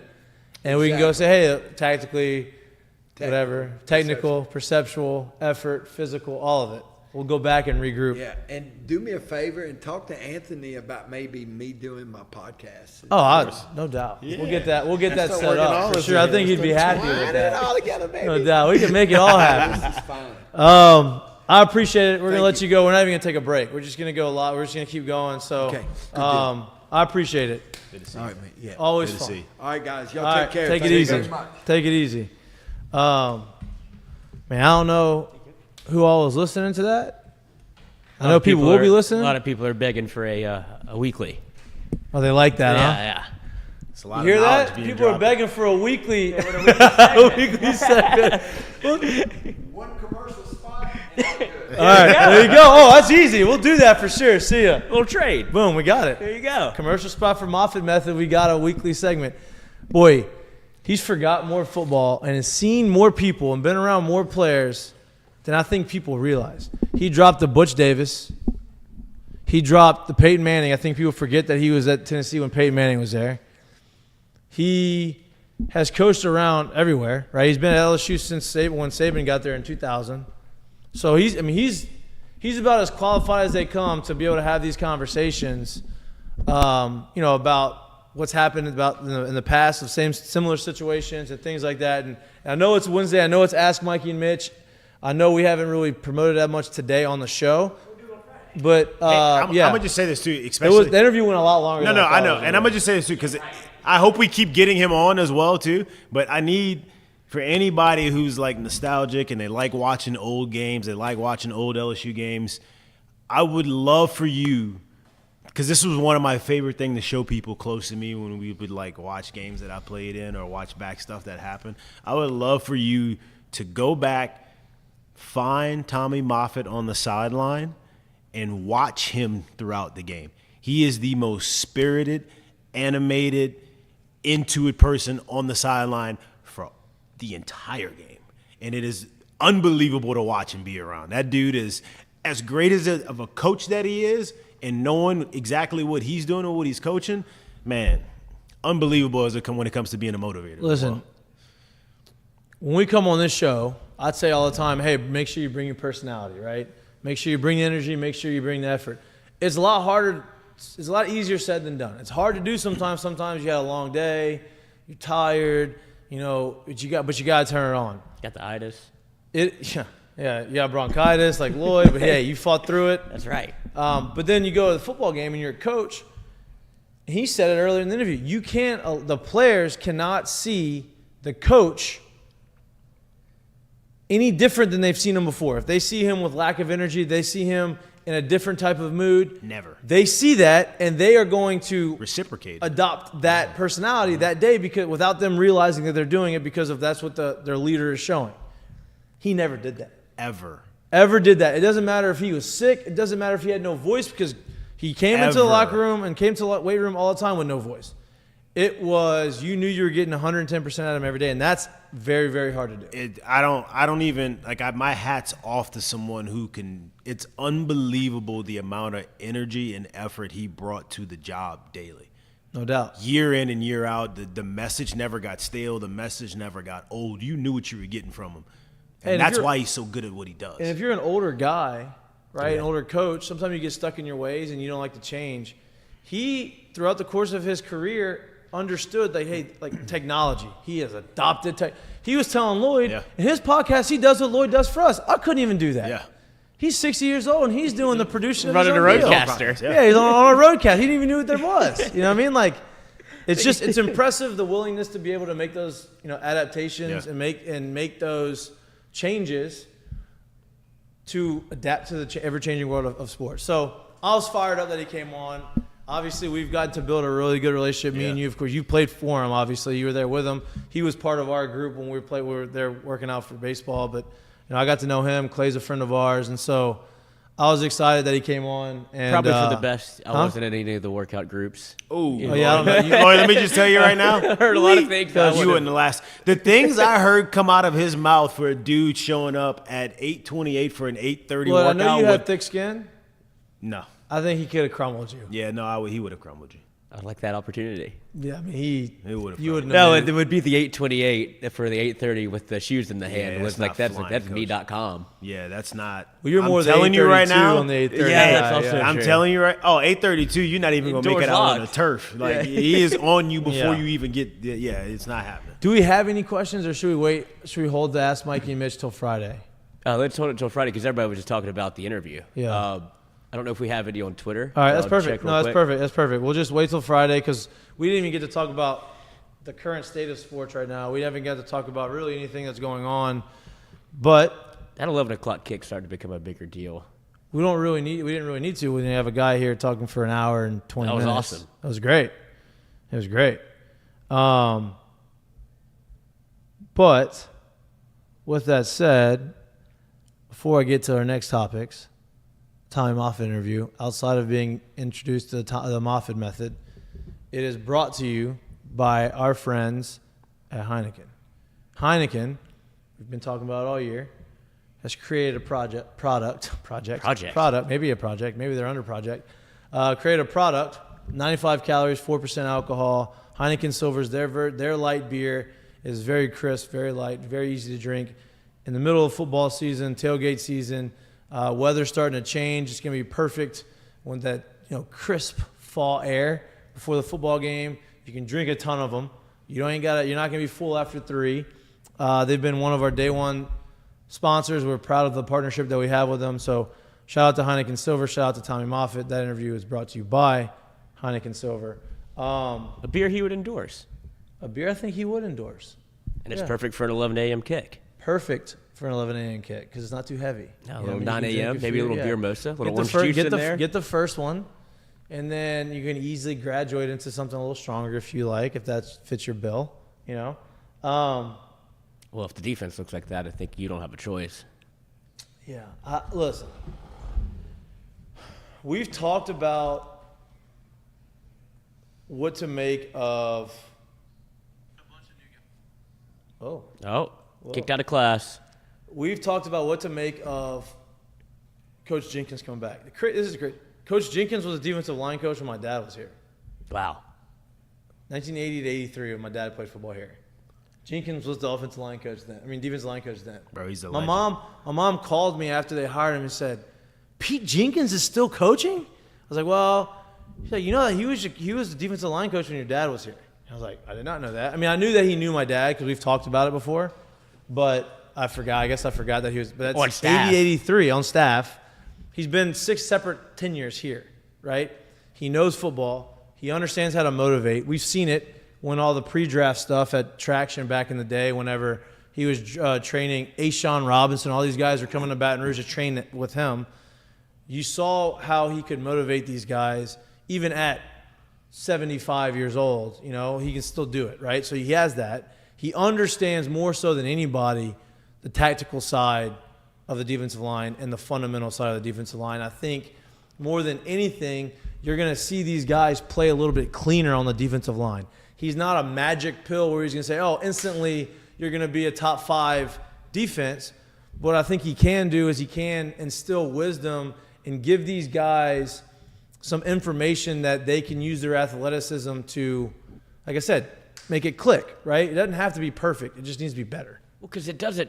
I mean, going into the year, didn't feel like you thought this would be the defensive line would be a strength. Like you thought that unit was somebody you could hang your hat on. I think we all underestimated the fact that Coach Lindsey being sick and leaving. I think we underestimated the fact that he wasn't being in there. And it doesn't help that it feels like you were left in the dark a little bit about when is he going to return, and that would be my only gripe. Like I know it's an unfortunate situation, but if I'm sure that they're privy to more information than we are. Like if you're inside that building, you know what's going on with Lindsey, and if you see that the defensive line is struggling from week 1 to week 5, I would have expected them to make a change a little bit earlier, or at least find a replacement. I know that's not the easiest thing in the world to do, but it obviously was impactful to not have a defensive line coach day in and day out, and you give that responsibility to John Janchik, who he's never coached defensive line before, and so it just felt like that was one thing that probably Brian Kelly could have addressed earlier. Yep. I don't know what his relationship is with Pete Jenkins, but it could have been a scenario where Pete reached out to LSU and was like, "I've got time." See, I don't think that happened. Knowing Pete, I don't think he was going to be the one to reach out, especially with like a regime that he's not familiar with. Right. The fact that Brian Kelly did reach out to him, I think that's impressive in itself, right? Better late than never. Right. Like, hey, listen, I understand what our issue is. Like, I see some of the issues going on. I've seen you do this before, so I know what your experiences is. I know they've crossed paths, obviously, in the past, right? Like they've been around each other. They had to for him to have to reach out. Far too long, yeah. And so, to me, that's commendable that Brian Kelly said, "You know what? This is what we need. You're going to come in. You're going to help tactically with our guys because I know how talented our defensive line is. And he's already there. Right.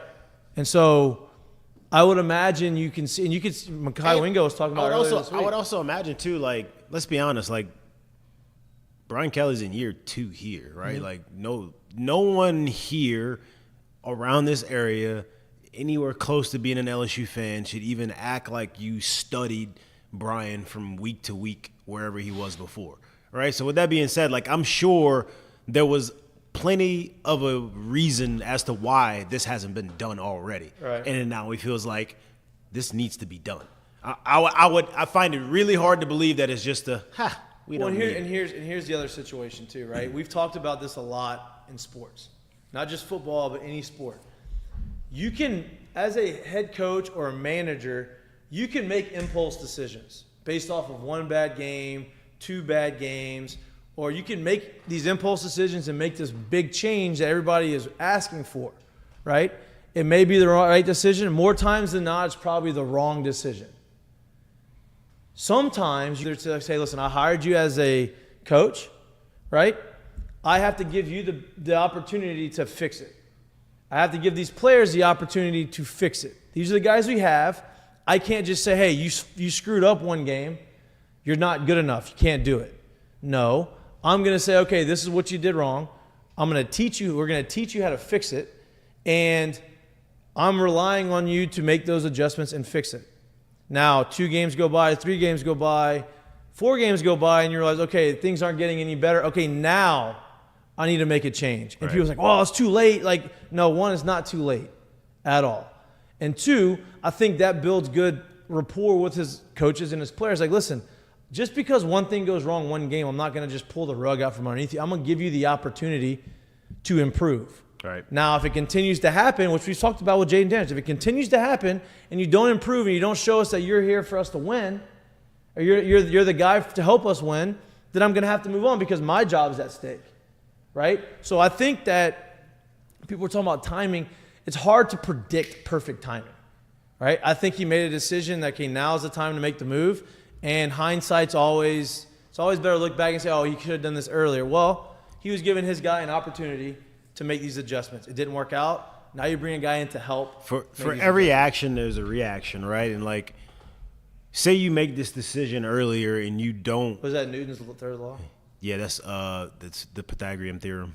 And and you don't allow to say you don't allow the building to actually police itself. You don't allow the building to empower itself, and you give people a chance to step up when someone goes down, right? The fracture just becomes somewhere else down the line. Let's just be honest, right? Like, you choose to make that decision right then and there. There's somebody in the building that's feeling slighted because, damn, man, I felt like I could have done that job. I feel like me and you had a conversation that I could have done that job, but you didn't give me the opportunity. Now somebody feels slighted. Maybe they don't attack it the same way. Maybe you have a fracture somewhere else. So giving the opportunity within the building is the right way to go at that point. How long you let it go, that maybe can be questioned, but there's no way of actually being able to tell. Hey, and sometimes they're getting a new voice that has the respect of, hey, listen, I know I'm 82. I know, it's hard for people to think that I can relate. I've seen this man relate to guys that he has never met before in his life. Right. That have listened to him like he is Jesus. Right? Like, he is giving them something that is so profound that they're paying. I mean, defensive tackles from Alabama, defensive tackles from around the country came to Baton Rouge to train under him before the combine. The head coach from Alabama has sought him out multiple times. Right. That tells you all you need to know, right? That's pretty big, yeah. And so, knowing Pete, he's going to be able to relate with anyone. And he has the experience of, he's 82 years old. He's been in this, probably been coaching since he's been for 60 years. Right. Right? And so, the people that he's coached, the players that he's coached, the coach that he's coached under, the experience is unmatched. He's still going to bring the energy, as much energy he's going to be able to bring at 82. And so I think sometimes when you have a guy like that, that new voice makes a huge difference. It's not even necessarily he's bringing in this whole new scheme or a coaching style. It's just sometimes this guy comes in, now you're going to listen. Hey, I want to go and prove to this guy I'm one of the better defensive tackles or defensive linemen that he's coached in his 60 years. And so sometimes that's all you need. That's why sometimes these interim coaches, make these big splashes because it's just a change of voice and it's almost like new season kind of And thing. I think it's a vote of confidence also because it couldn't get, I guess it could get worse, but it couldn't be much worse just on the defensive front. So just to have somebody come in and tell you something a little bit different, you would expect almost changes. Now, I don't think they'll be the same defense in week 10 that they are in week 5, but I think it gets better. Oh, for sure. Like this week. And so that's... For sure. And here's the other thing, right? If I'm a coach, if I'm him, and he's way smarter than me, way more successful at this than me, but you go in there and you say, hey, listen, we're struggling defensively. We can't defend the pass. Guys are running open. We're getting no pressure. We're getting a little miscommunication in the secondary. We didn't get a ton of pressure. Hey, listen, you guys, the defensive line, you can fix a lot of that stuff on your own. You ain't covering anybody, but if you get home to the quarterback and you dominate the line of scrimmage, that guy who hasn't thrown an interception in 330 passes, that guy who has 12 touchdowns, no interceptions, that guy who everybody's talking about, that offense who's ranked top 10 in the country, you can go in there and you can disrupt the whole thing because now he doesn't have time. Now you're a whole different defensive line than we've seen. You're talented, but we haven't seen it really play out yet. You're getting to this guy. You're going to show them something that you haven't shown them all year, and that's going to rattle these guys. And now he's going to get rid of balls quick, and you're going to help the secondary not have to cover for as long. And now they're going to be able to be athletes and go out and make interceptions and make big plays and do these types of things. And just by doing that, the defense gets better in all levels. And so I think that's also a possibility. That's why you said it could happen this week. It could. Yep. 100%. Because if you're at LSU, you can't be bad at both. You can't not get pressure on the quarterback and be bad on the back end. But if you fix one of those, I don't think anybody can. Right. That's why you give up 700 yards. Right. But if you can at least get pressure, it's one thing that you can maybe hang your hat on as a defense, where it's like, all right, these two things correlate. If I get pressure, it makes the job on the back end a little bit easier. Now you don't have guys that can run crossers for 5 seconds, get open in man coverage, because that's all Ole Miss did to you. Maybe 100%. You tackle a little bit better because you're not playing 90 plays a game on defense. 100%. And here's the deal, though. And the defensive line goes out there and they start making big plays. They start getting tackles for losses and they start making sacks and they start doing all that stuff. Now all of a sudden the energy starts picking up and now the linebackers start making plays. It's fun again. Now all of a sudden starts making tackles and you're like, oh, well, where's this been? Well, you just need a little bit of a boost.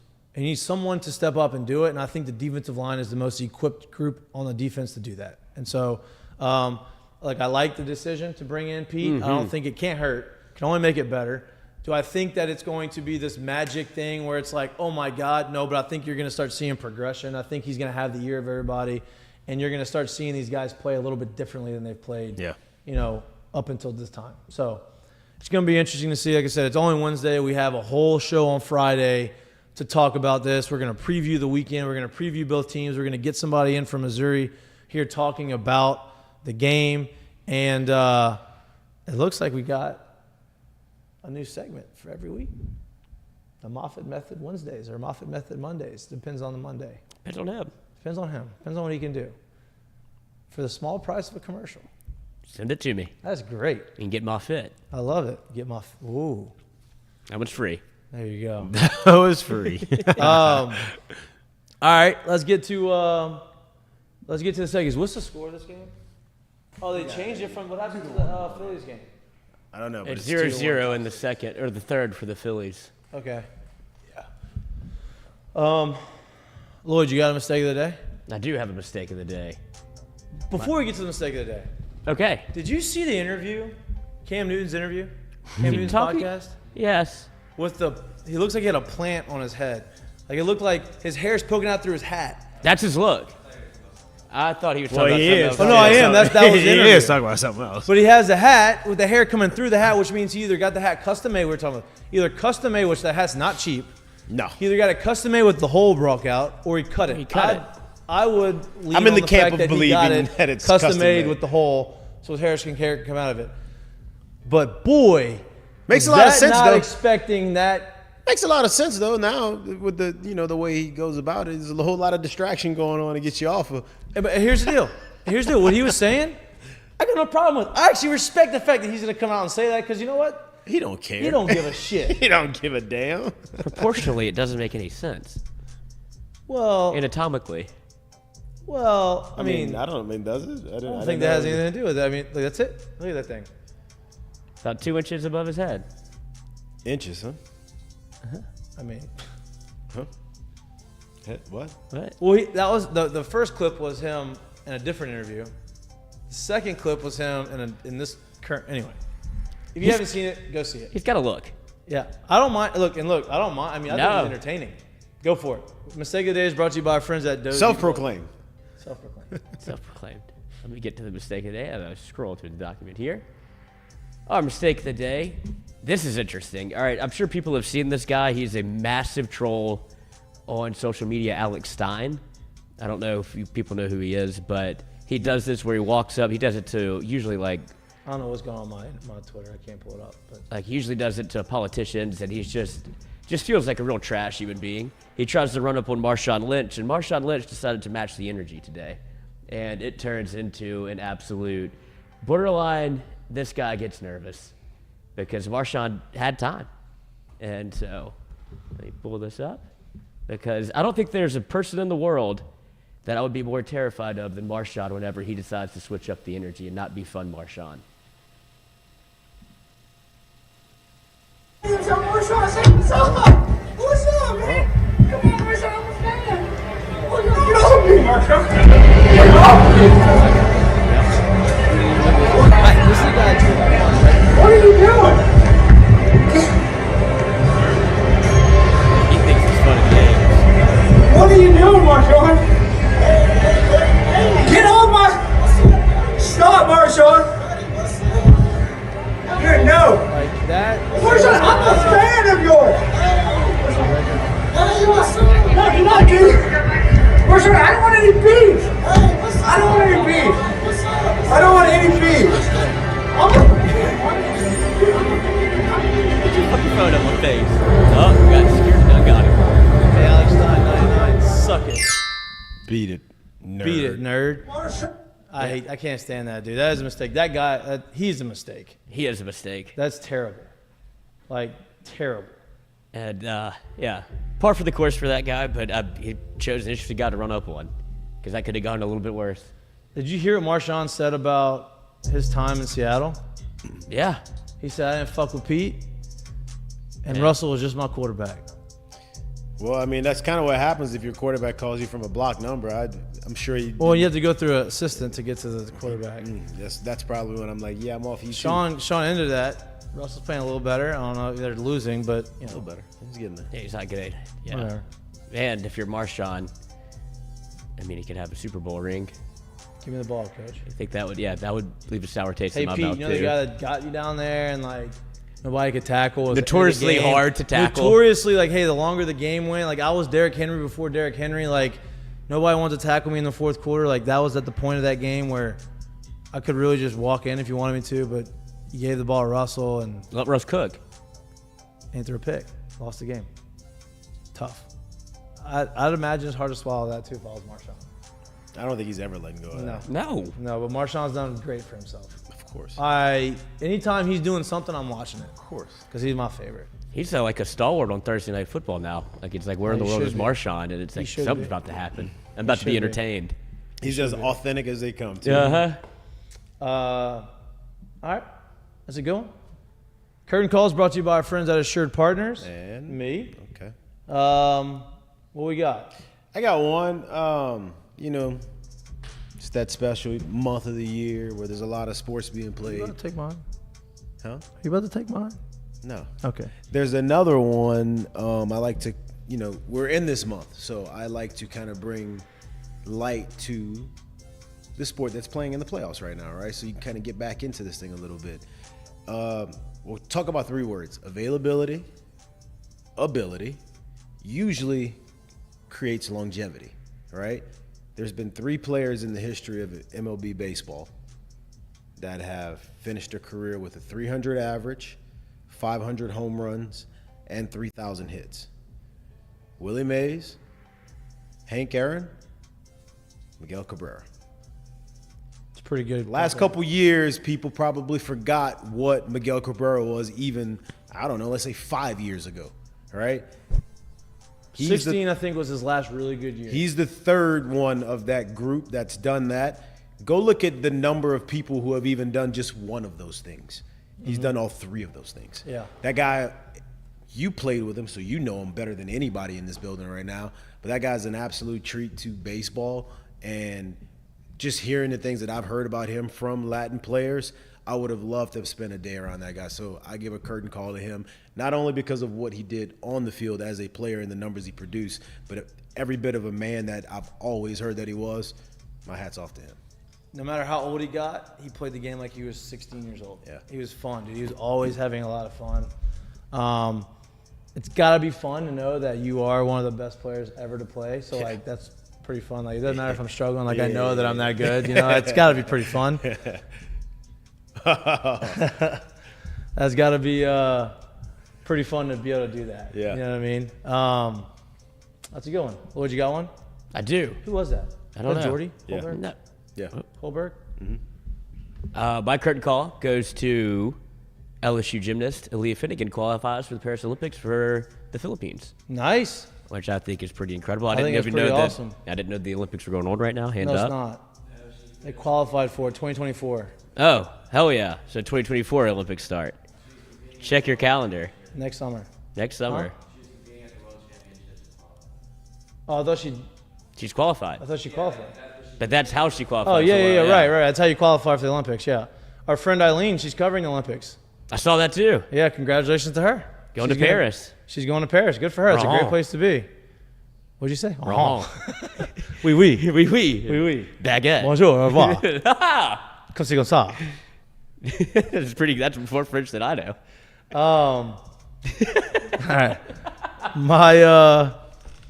My curtain call, I'm going to stay on the baseball theme because obviously it's the postseason and I think the story is pretty cool.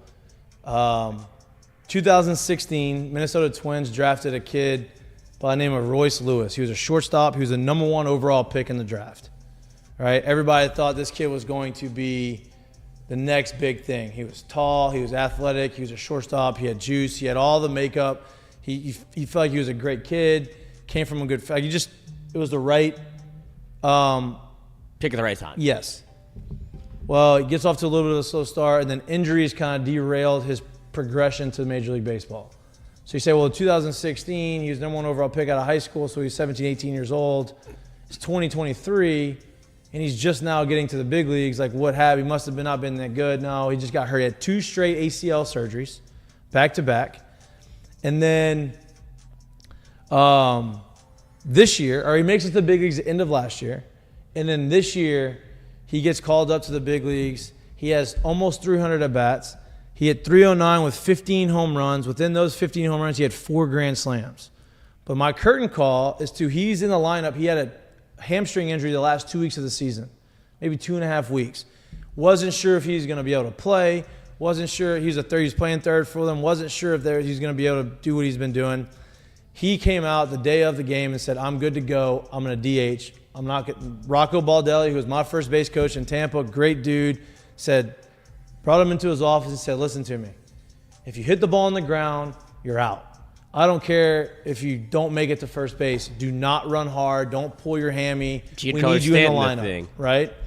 So what does he do? I'll hit the ball on the ground. My first 2 ever career playoff at-bats, homers. Unfortunately, it was off our friend Kevin Gosman. First at-bat, 2-run home run. 97 Second on the at-bat, hands. was that? 97 on 97 on the hands, yanked it to left field for a homer. Next at-bat, 3-1 fastball, hits it to right center field for a home run. So first 2 at-bats, goes 2 for 2, 2 home runs, then he walks. Great day. It's a good story, and I'm very happy to see guys like that, succeed. So that's my curtain call. That's what I got. That's the show. It's a pretty good one. It is. That is a show. That was a good show. Put a bow Good on show. Put a bow on it. We got a lot of our boy Jack's got a lot of edit and not a lot of cutting to do on that interview. That was an hour and 25-minute interview from Tommy Moffitt, but And there's never a doubt. never a doubt. You're right. I thought I was gonna get him for 30 minutes. That's what I'm. I would rather it that way, though. Me too. You want people He to gave us stay. a lot of good stuff. You know what I mean? Yeah. We will be back here live in studio from 1 to 3 p.m. It's obviously a live show. The shop's open. If you want to come in and shop, you want to come hang out, want to go sit down and watch the show, come on in. Watch a little playoff baseball. Watch some playoff baseball, 1 and 3. Obviously, it's a road game, so there's not going to be as much energy in the city. as it would be if it's a home game. Next weekend, the Auburn game, I believe, came out as a 6:30 start. 6 or 6:30, which is awesome. So we'll be live here on Friday. We'll be live here next Friday. Come hang out with us. Come drink with us on a Friday. Nobody wants to work on a Friday before a home game. But please like and subscribe to our YouTube channel. If you can't watch us and you like listening to us or anywhere you get your pods, again, we appreciate all the love and support. And we'll be back live on Friday. Enjoy the rest of your Wednesday. Got some baseball news, too, we'll talk about on Friday. Some LSU baseball stuff coming out. Got some Trade LSU to the little baseball. press Speaking of. conference. Oh, Yeah. excellent. All right, show's over, folks.